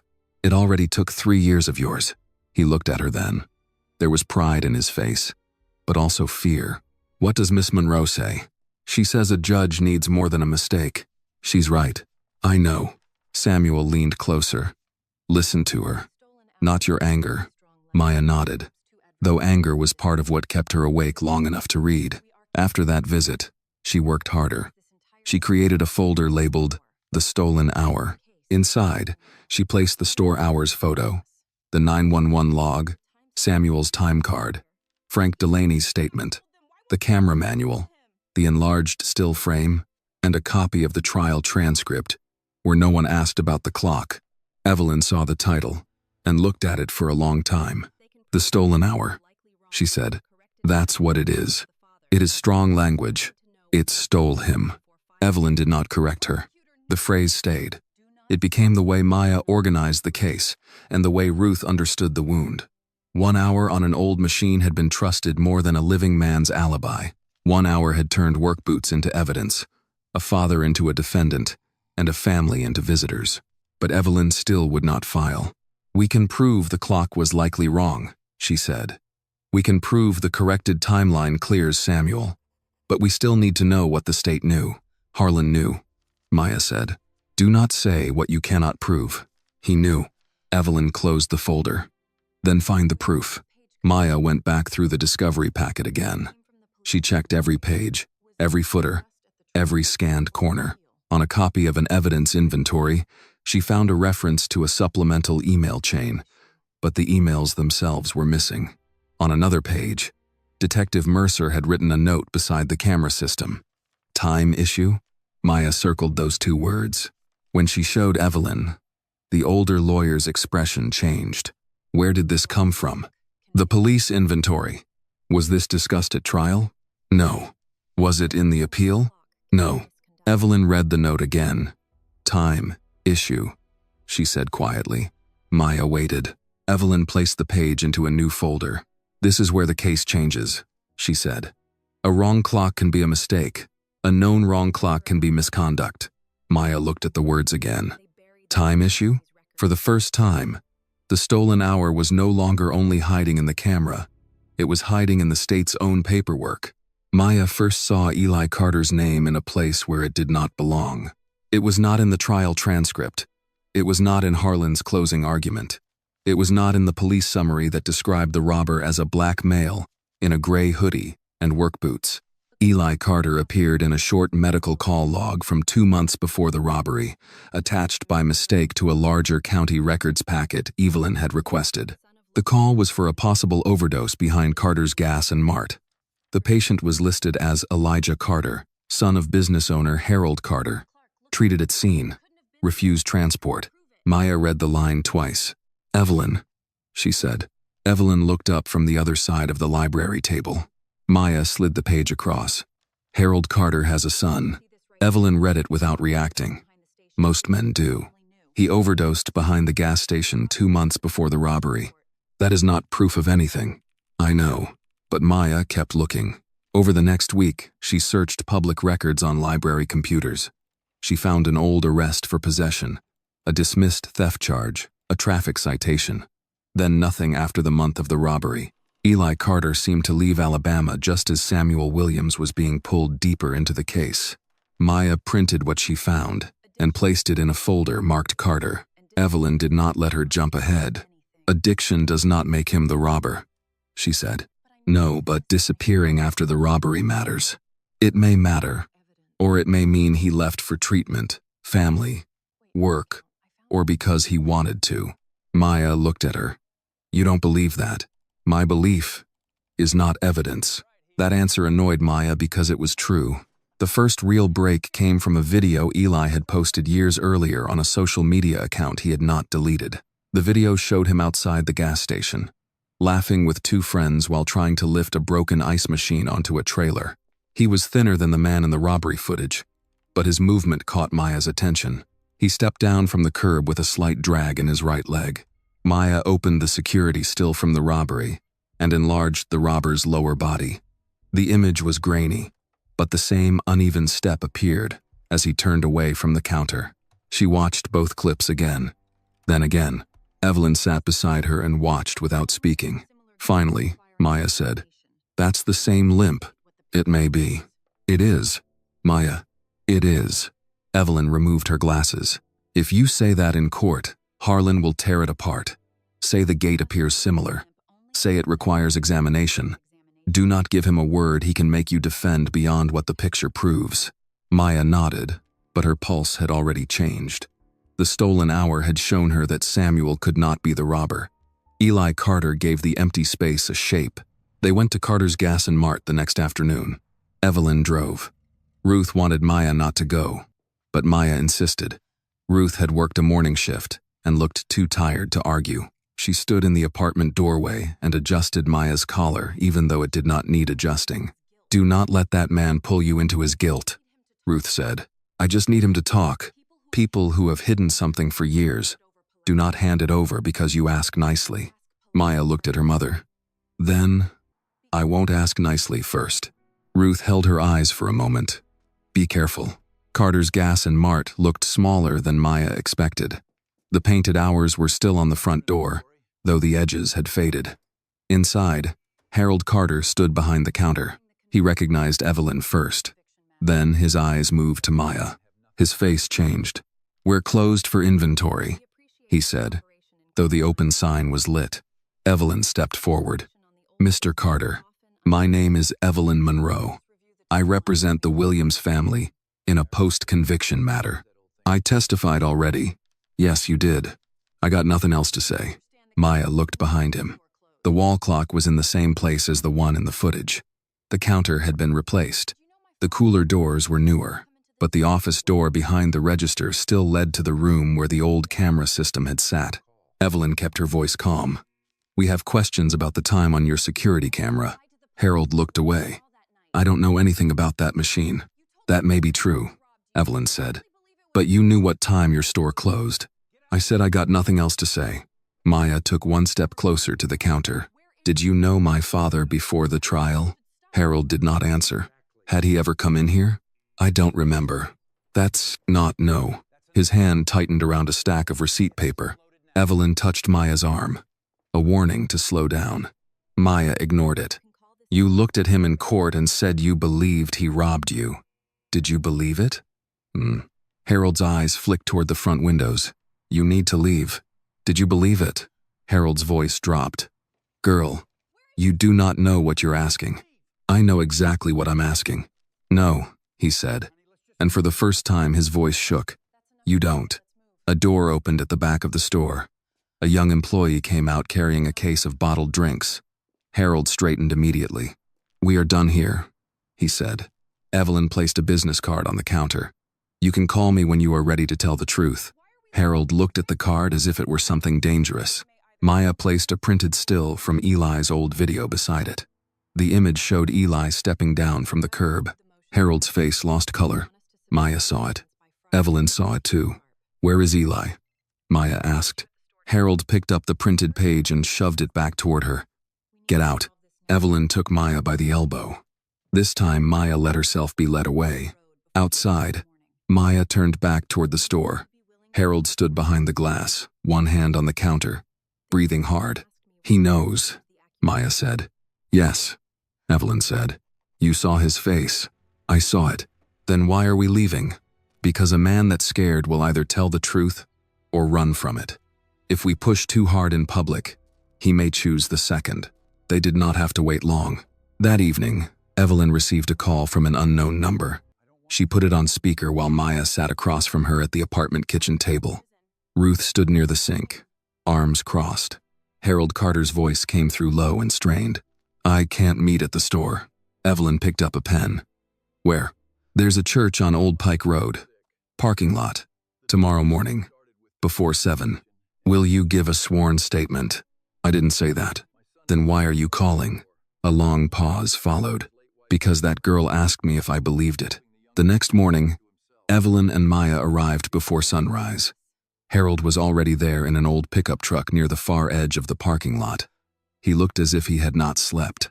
He got out slowly and kept both hands visible. Not because anyone had asked, but because guilt had made him careful. "I don't want trouble," he said. Maya stepped forward. "My father is in prison." Trouble already came. Harold looked at her, then looked away. Evelyn said, "Mr. Carter, we need to know what happened that night." He leaned against the truck and covered his face with one hand. "My son was sick." Maya did not speak. "Pain pills first," Harold said. "Then whatever he could get. He stole from me before. Tools, cash, his mama's wedding ring before she passed. I kept thinking he would come back to himself." "Did Eli rob the gas station?" Evelyn asked. Harold's hand dropped. "Yes." The word did not come loudly, but it changed everything around it. Maya felt her stomach tighten. She had known it, but hearing it from Harold made the room she was standing in feel unsteady. "Say it again," she said. Harold looked at her. "Say it." Evelyn started to interrupt, but Harold answered. "My son robbed my store." Maya's voice stayed low. "And you let my father go to prison." Harold shut his eyes. "I was scared. My mother was scared." "I know." "No, you don't." He looked at her then, and his face carried 3 years of trying not to look directly at what he had done. "Victor Harlan knew," Harold said. Evelyn became still. Maya stared at him. "What did you say?" "Harlan knew there was a problem. He knew about Eli. I didn't tell him everything at first, but he figured enough. He asked where Eli was. He asked about the limp. He said if I wanted my boy to have any chance, I needed to be certain about Williams." Evelyn's voice was controlled. "Did he threaten you?" Harold nodded. "He said Eli could spend most of his life in prison. Said I could be charged if they proved I held back. Said a jury would believe the video better than a scared old man changing his story." Maya stepped closer. "So, you picked Samuel?" Harold's eyes filled. "I picked my son." "No," Maya said. "You picked your son and let the state bury my father for it." Harold did not defend himself. That was the only decent thing he did in that moment. Evelyn opened her folder. "Mr. Carter, will you sign a sworn statement?" He shook his head before she finished. "I can't." Maya laughed once, but there was no humor in it. "You just said the truth. Saying it here is not the same as putting it where Harlan can see. My father has been where Harlan can see for 3 years." Harold gripped the truck door. "If Eli comes in, he goes to prison." "He robbed you with a gun," Maya said. "He's my son." Samuel's face came into Maya's mind. The bruise near his cheek, the orange uniform, the way Ruth slept on the couch because the house was gone. "So was I," Maya said. "I was somebody's child too, when you looked at my father in court and lied." Harold began to cry then, quietly, with his head turned away. Evelyn gave him her card again. "You have a little time to decide whether you want to be a witness or a defendant," she said. But not much. As they drove away, Maya did not speak. Evelyn kept both hands on the wheel. Finally, Maya said, "He may not come forward." "No," Evelyn said. "He may not. Then we still need proof." Harlan knew. "Yes." Maya looked out the window as morning spread over Montgomery County. The case had changed again. The stolen hour was no longer only about a wrong clock. It was about a father who lied for his son, a prosecutor who used that lie, and another father who paid the price. because he was easier to sacrifice. Evelyn Monroe changed the way she worked after Harold Carter's confession in the church parking lot. Before that morning, she had treated the case like a wrongful conviction built on a bad timeline. After that morning, she treated it like a live threat. She stopped letting Maya carry original papers on the bus. She made 3 copies of every important document. 1 set stayed with Evelyn. 1 stayed with Ruth. 1 went into a sealed envelope at the library, where Mrs. Price agreed to keep it in a locked drawer without asking too many questions. Maya did not like the precautions. If Harlan already got away with this once, he is not going to stop because we made copies, she said. No, Evelyn answered, but copies make it harder for him to win with a trash can and a match. Ruth heard that from the kitchen and looked up. Do you really think it could come to that? Evelyn did not soften the answer. I think a man who buried evidence once may bury more if he feels cornered. Ruth sat down slowly. Maya said nothing. She had been angry since the meeting with Harold, but anger alone could not get Samuel home. Evelyn had made that clear. Harold's words mattered, but without a signed statement or proof that Harlan knew, they were still vulnerable. A scared witness could deny a parking lot confession. Harlan would call Maya emotional, Evelyn desperate, and Ruth biased. He would reduce the truth to a family story unless they found the paper trail. So they went back to the records. Evelyn filed a supplemental request for police communications, internal prosecution notes, and any correspondence related to the Carter's gas and Mart camera system. Harlan's office responded through an assistant with a short letter. No additional responsive material. The original discovery was complete. Evelyn read the letter at the library table and pushed it toward Maya. They are lying, Maya said. Maybe. You know they are. I know the answer is too clean. What do? We find the person who made it dirty. That person turned out to be a former investigator named Russell Voss. His name appeared in the corner of one inventory form Maya had almost skipped. Detective Mercer had written the first report, but Russell Voss had logged the digital video system and noted the possible time issue in the evidence section. Voss no longer worked for the district attorney's office. He had resigned 8 months after Samuel's conviction and moved to Prattville, where he handled insurance fraud investigations. Evelyn found his office number. He did not return her first call. He did not return the second. On the third message, she said only, Mr. Voss, my name is Evelyn Monroe. I represent Samuel Williams. I have your note about the camera time. He called back before the hour was over. His voice was careful. I don't know what you think I can tell you. Then meet me and find out. I'm not getting involved. You already are. Your handwriting is in the file. There was a long pause. Who else has that? Enough people. Voss agreed to meet at a diner off Atlanta Highway the next afternoon. Evelyn did not want Maya there, but Maya refused to stay behind. Ruth surprised them both by siding with Evelyn. You are my child, Ruth said. Not her investigator. Maya looked at Evelyn. He wrote the note that could help my father. And he may be frightened, Evelyn said. Frightened people say less when they feel watched. Maya hated it, but she stayed at the apartment. Evelyn returned 2 hours later with a folded napkin full of notes and a face that told Maya the case had moved again. He remembers the camera, Evelyn said. Ruth stood near the sink. And he says he flagged the timestamp problem before trial. Maya came closer. To who?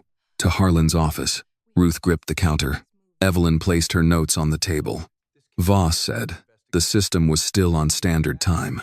He noticed because the 911 call came in after the time shown on the video, and Carter kept saying he was closing out. Voss sent an email to Harlan and copied Mercer. Does he have it? Maya asked. Not yet. What does that mean? It means he thinks he saved some old work emails when he left, but he is afraid to look. Afraid of what?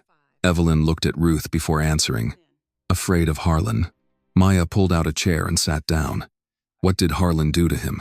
Voss says he was told to stop complicating a clean case. After the conviction, he was pushed out. Officially, performance issues. Unofficially, he asked too many questions. Ruth whispered, Lord. Maya's voice was flat. He let Daddy go to prison anyway. Yes, Evelyn said. He did. Everybody is scared after the damage is done. Evelyn did not argue. 2 days passed before Russell Voss called again. This time, he asked Evelyn to come alone to his office after closing. She refused to go alone and brought Ruth, not Maya. When they returned, Ruth carried a manila envelope under her coat. She placed it on the table in front of Maya. "Open it," Ruth said.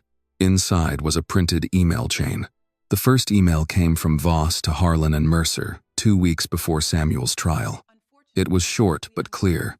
Camera unit appears to remain on old time after daylight saving change.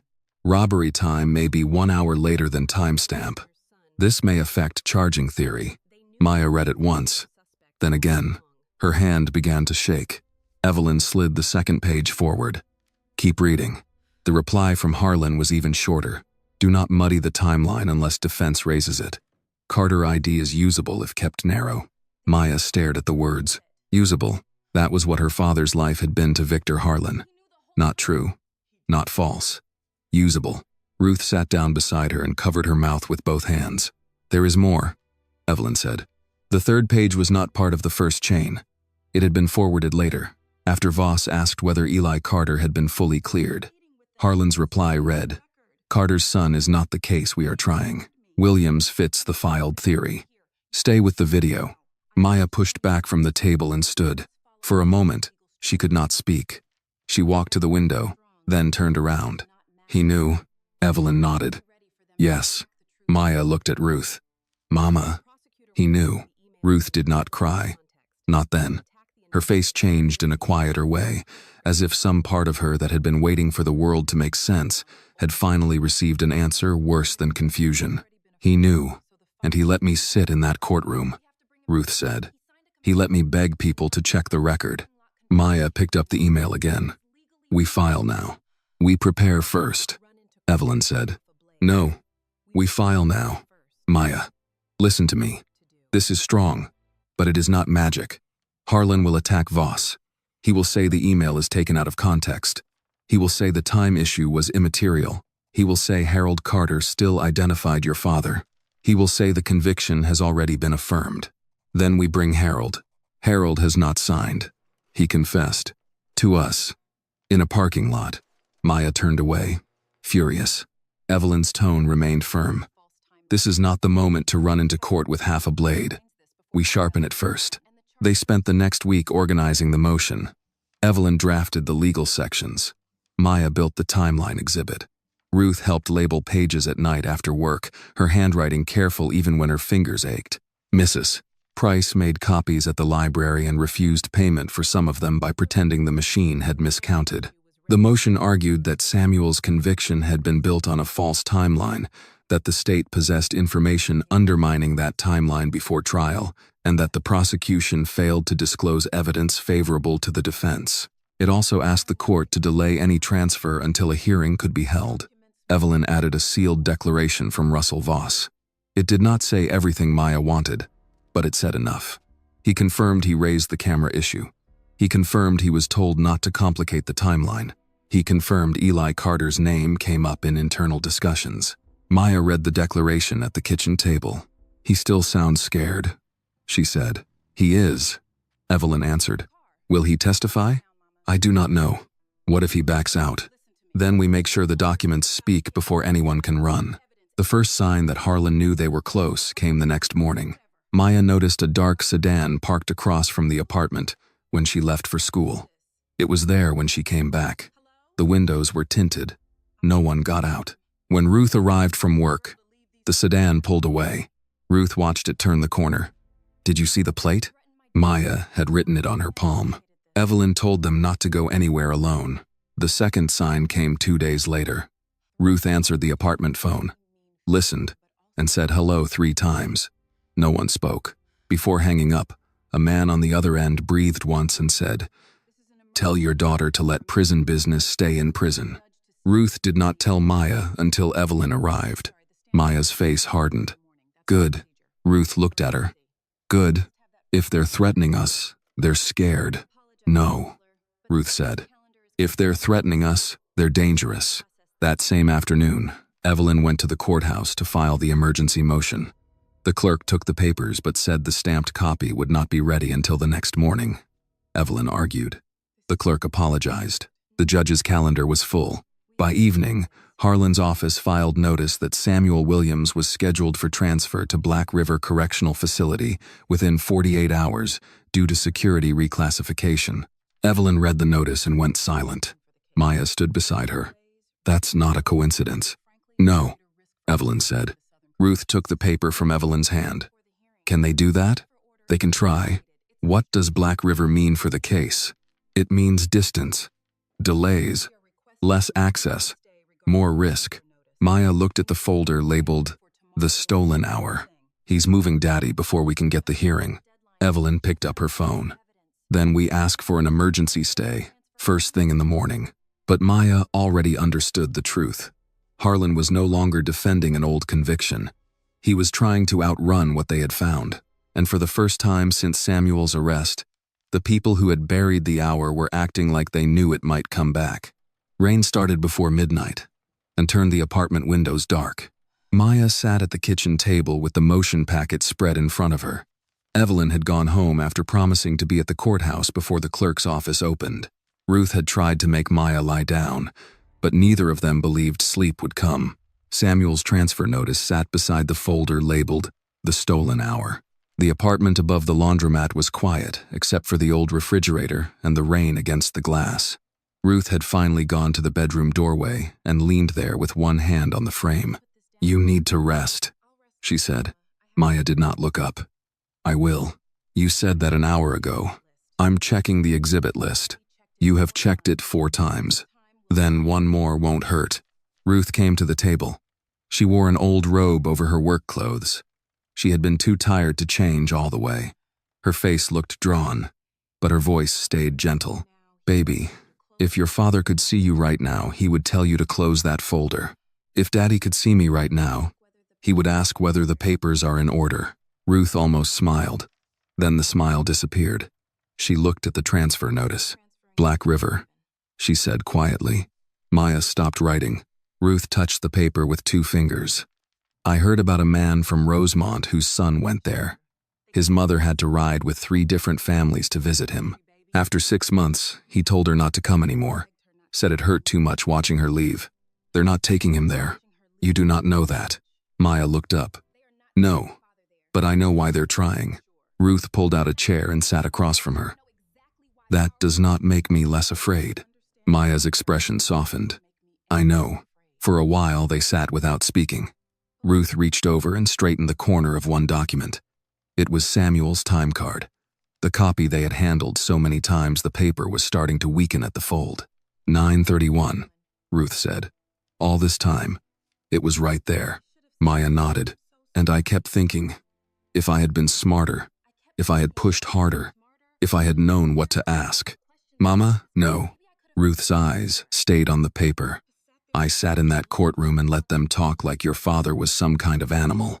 I kept waiting for someone with a law degree to stand up and stop it. So did I." Ruth looked at her daughter then. "That is what hurts. You were a child. You should not have had to become the one who listened." Maya wanted to answer, but a noise from the back of the apartment stopped her. Ruth turned first. The apartment had a narrow rear entrance off the kitchen, leading to a metal staircase behind the laundromat. The door was supposed to stay locked. Ruth had checked it before dinner. Now the handle moved once. Slowly, Maya stood. Ruth put one hand out. "Stay behind me."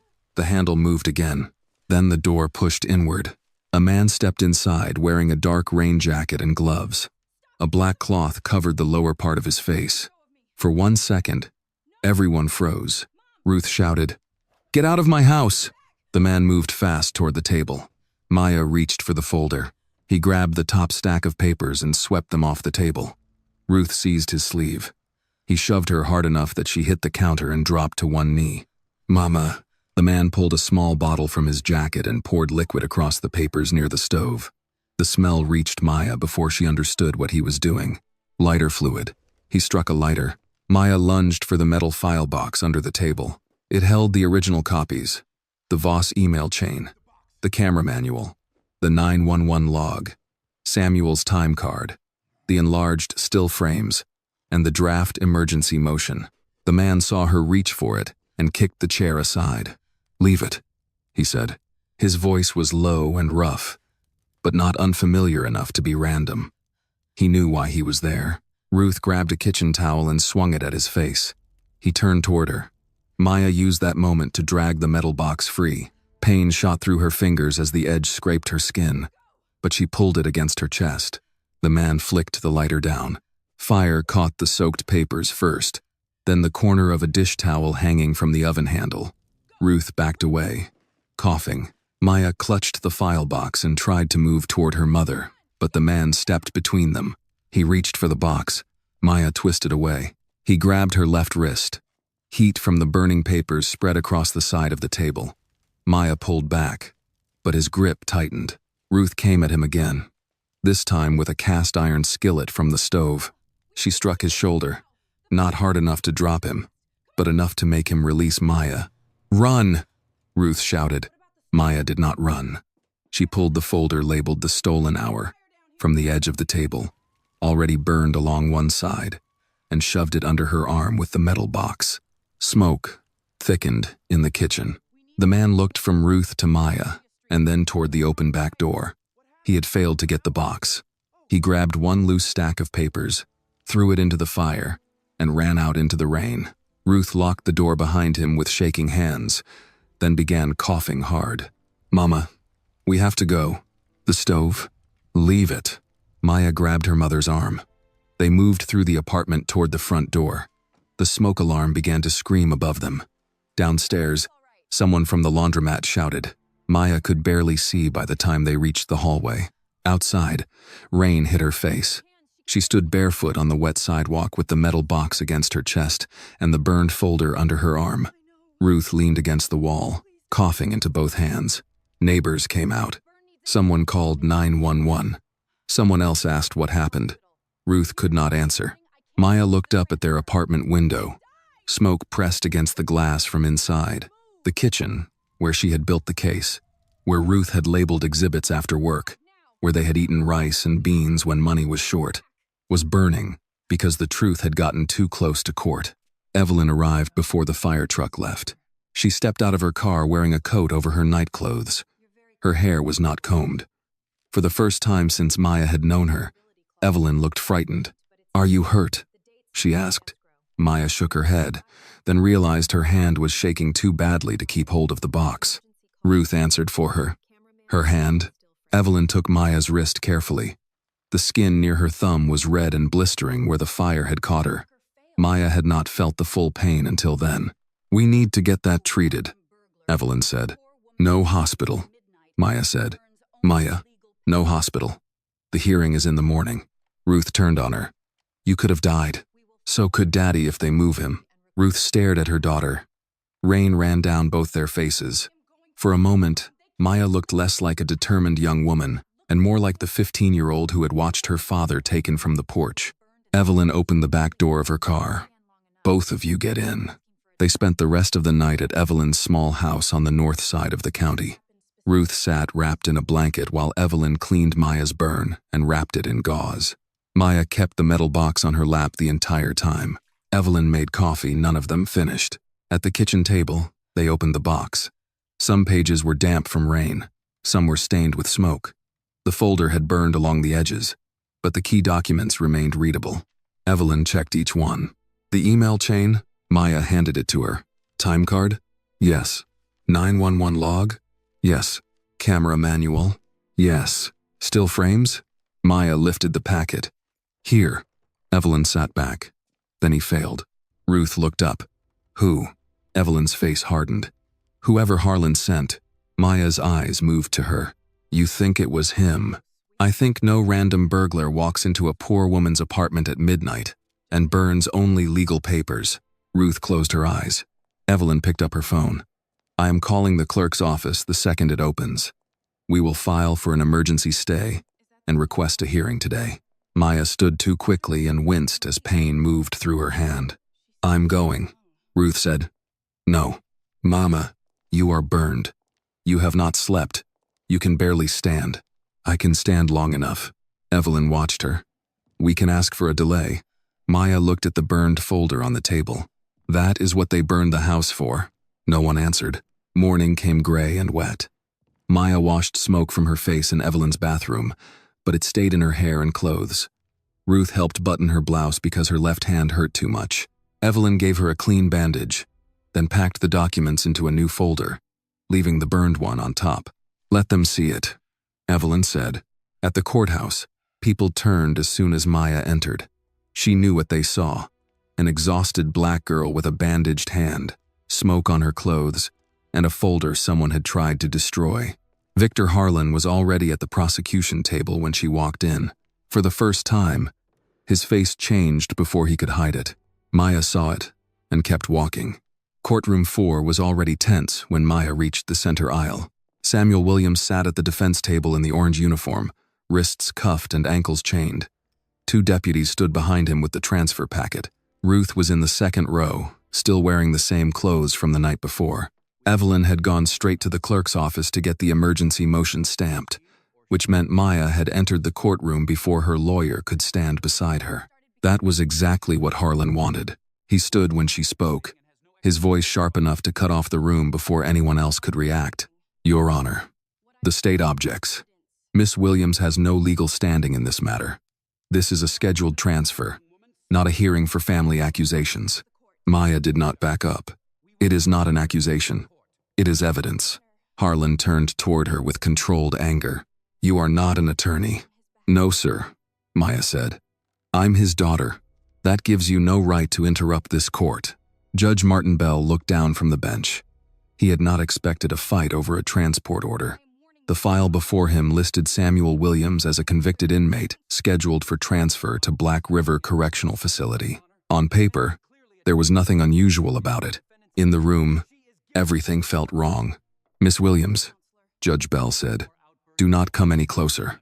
Maya stopped in the aisle. "Your Honor, my father is being moved because someone wants him out of reach before this court sees what was hidden." Harlan raised his voice. "Baseless and improper." Judge Bell struck the bench with his gavel. "Miss Williams, control yourself. You are not counsel of record. If you continue making unsupported claims, I will have you removed from this courtroom." Maya held the burned folder against her side. Her hand hurt under the bandage, but she kept her voice steady. "With respect, Your Honor, someone tried to burn these records last night." The gallery stirred. Samuel's eyes moved to the bandage on her hand, then to Ruth. Ruth looked down, unable to hide the truth from him. Harlan stepped away from the prosecution table. "The state has no verified information connecting any alleged incident to this case. This is exactly why Miss Williams should not be allowed to speak." Ruth spoke before she could stop herself.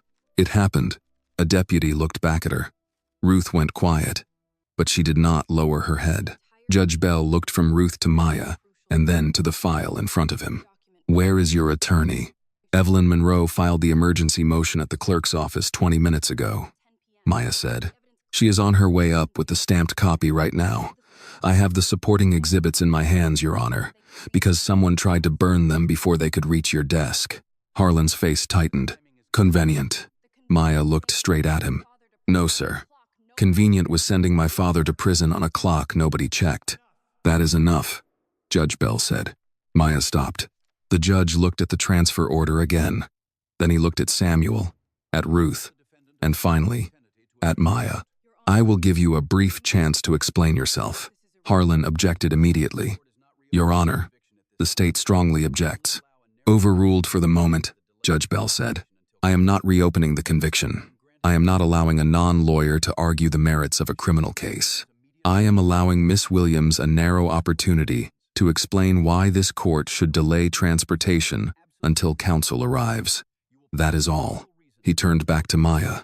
"No speeches, no accusations you cannot support. No courtroom theater. Give me a lawful reason to delay the transfer.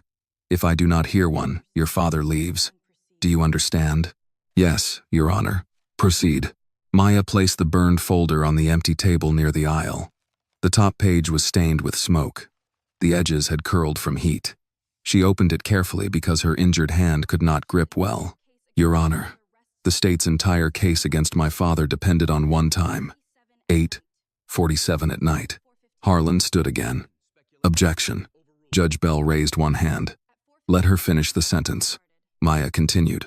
But the robbery did not happen at 8:47. It happened 1 hour later.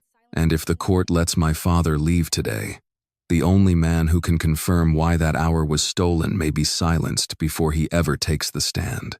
Judge Bell's expression did not soften, but he listened. Maya lifted the first document. This is the 911 dispatch log from the night of the robbery. The emergency call from Carter's Gas and Mart came in at 9:51 at night. She placed it on the table and lifted the next page. This is my father's time card from Redstone Freight Yard. He clocked in at 9:31. Redstone is 14 miles from Carter's Gas and Mart. The foreman confirmed he was on the floor after he clocked in. Harlan stepped forward. Your Honor, this is old evidence. The jury heard about the work schedule. No, Maya said, turning toward him. The jury heard the state's version of the time. Judge Bell cut in. Address the court, Miss Williams. Maya faced him again. Yes, Your Honor. She lifted the enlarged still frame from the gas station video. The timestamp on the video says 8:47, but the wall clock behind the counter shows a time closer to 9:47. The store closed at 9. Mr. Carter told police he was closing out when the robbery happened. Harlan shook his head. This is speculation, based on a blurry image. Maya picked up the camera manual. The camera system was a Grayvision DSR 200 series. It did not update automatically for daylight saving time. The robbery happened 2 days after daylight saving time began. If no one manually changed the camera, the timestamp stayed 1 hour behind. Judge Bell took off his glasses and looked at the manual. Maya felt the room shift, but she knew it was not enough. A wrong clock could delay a transfer. It could not yet expose the full crime. She opened the next page. This is an internal email from Investigator Russell Voss to Mr. Harlan and Detective Mercer before trial. It says the camera unit appeared to remain on old time, and the robbery may have occurred 1 hour later than the timestamp. Harlan's voice rose. Your Honor, I have not seen an authenticated copy of that document. Maya kept going. Mr. Harlan replied, do not muddy the timeline unless defense raises it. Carter ID is usable, if kept narrow. The courtroom went quiet. Judge Bell looked at Harlan. Mr. Harlan? Harlan's jaw tightened. Your Honor, I will not respond to an ambush by a non-lawyer presenting unverified materials. Maya turned another page. There is more. Judge Bell's voice hardened. Miss Williams, be careful. Maya looked toward the back of the courtroom. Harold Carter sat 3 rows from the rear, wearing a gray jacket and holding his cap in both hands. Evelyn had subpoenaed him, but Maya had not known whether he would come. Now he was there, pale and shaking. Maya pointed toward him. The man who can explain this is in the courtroom. Harlan turned and saw Harold. For the first time, he did not hide his reaction quickly enough. Judge Bell followed Maya's gaze. Mr. Carter? The judge asked. Harold did not stand. Maya spoke before Harlan could object again. Your Honor, before you send my father to Black River, put Mr. Carter under oath and ask him one question. Harlan snapped. Absolutely not. Judge Bell looked at Maya. What question? Maya's voice stayed low. Ask him who he was protecting. The words reached Harold like an order he had been avoiding for 3 years. He gripped the pew in front of him and slowly stood.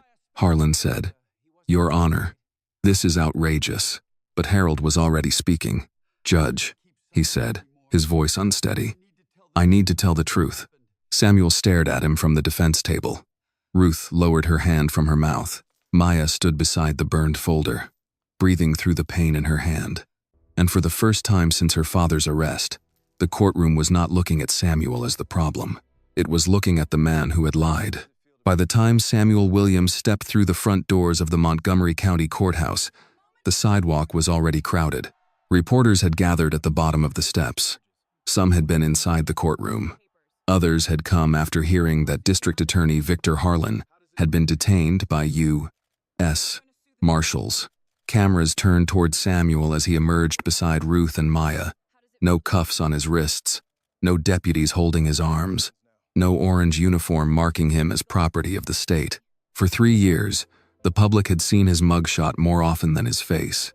They had seen him described as a robber, a threat, a convicted man. That afternoon, the same courthouse doors opened, and Samuel walked out with his wife on one side and his daughter on the other. Maya still carried the burned folder. Her left hand was wrapped in gauze. Ruth held Samuel's arm, as if someone might change their mind and take him again. Samuel moved slowly. Sunlight made him blink. He stopped halfway down the steps and looked at the sky over Montgomery County. No one rushed him.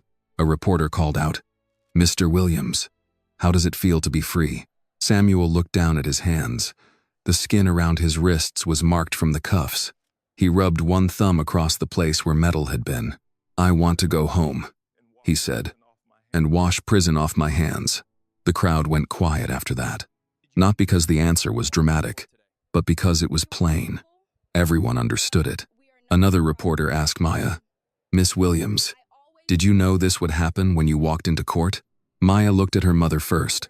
Ruth gave the smallest shake of her head. "Not now." Maya turned back to the reporter. "I knew my father was innocent. That was enough to walk in." Evelyn Monroe came out behind them with Judge Bell's temporary release order in her hand. She did not speak to the cameras. She went straight to Samuel. "You are released today," she said. "The formal order vacating the conviction will follow. There will be more hearings, more questions, but you are not going back to custody tonight." Samuel nodded slowly. "Thank you, ma'am." Evelyn looked at Maya. "Thank your daughter." Samuel turned to Maya. For a moment, he seemed unable to find words. Then he placed his hand gently over the burned folder. "You carried this through fire?" Maya swallowed. "Mama helped." Ruth gave a tired laugh through tears. "I mostly yelled." Samuel pulled them both close again. This time, there were no courtroom rules, no guards telling him where to put his hands, no table between them. Across town, Eli Carter turned himself in before evening. He arrived at the federal building with an attorney and a face that looked older than his 34 years. He admitted he had robbed Carter's Gas and Mart while addicted and desperate.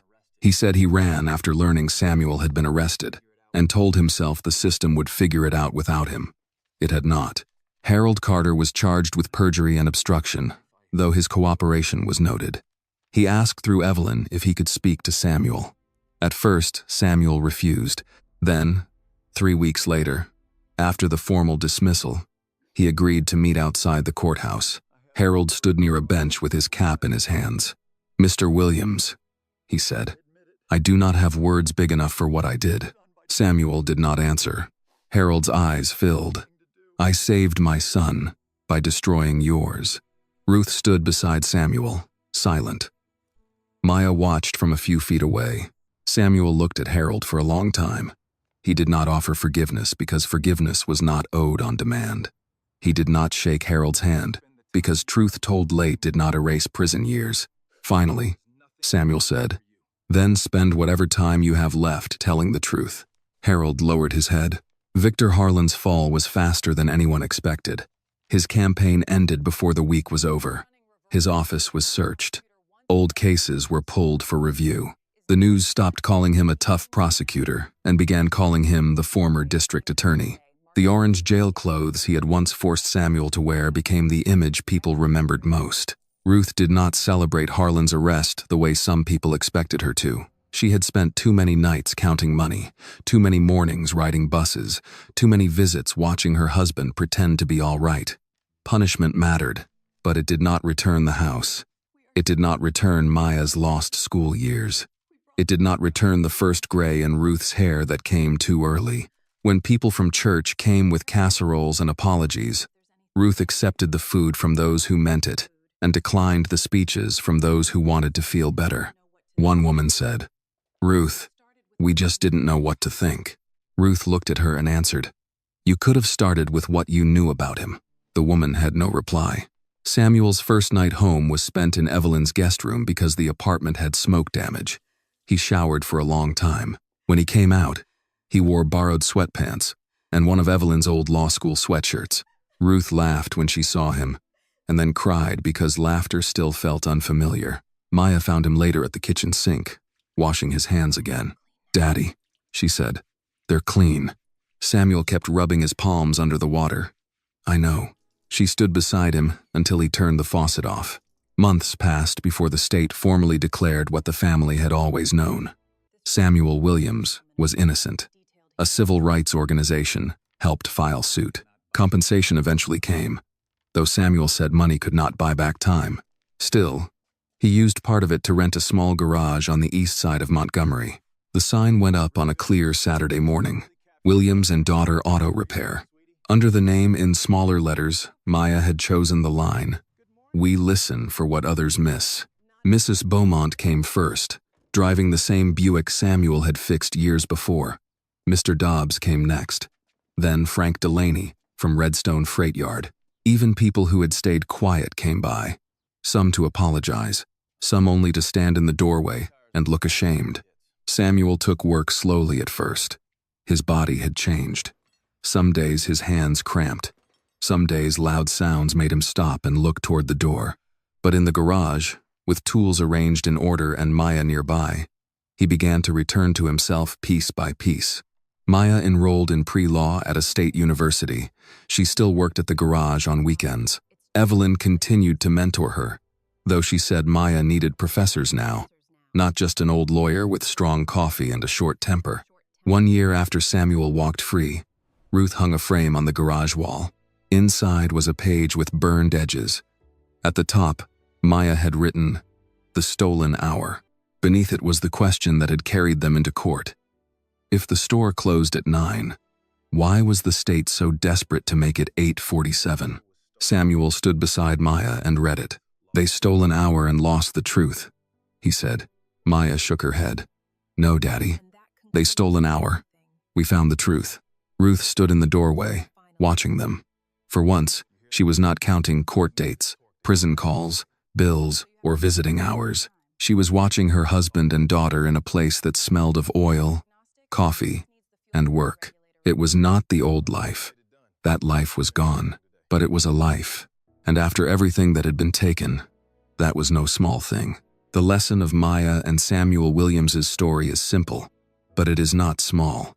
Truth can be buried, delayed, mocked, or ignored, but it does not disappear. Sometimes justice begins with one person who refuses to stop asking the question everyone else avoided. A stolen hour took years from an innocent man, but a daughter's courage, a mother's endurance, and a family's faith brought that hour back into the light. Thank you for staying with us until the end of this story. Your time and attention mean more than words can say. If this story moved you, please let us know what you think about the way it was told. Your comments help us improve every episode. And if you have a powerful true story, a family story, or a story of injustice, courage, forgiveness, or justice finally being served, we would be honored if you shared it with our channel. Your story may be the one someone else needs to hear. This video is a work of fiction created with the assistance of artificial intelligence. All characters, events, and situations are not real and do not represent any actual people or true stories. The content is intended for storytelling and emotional illustration only.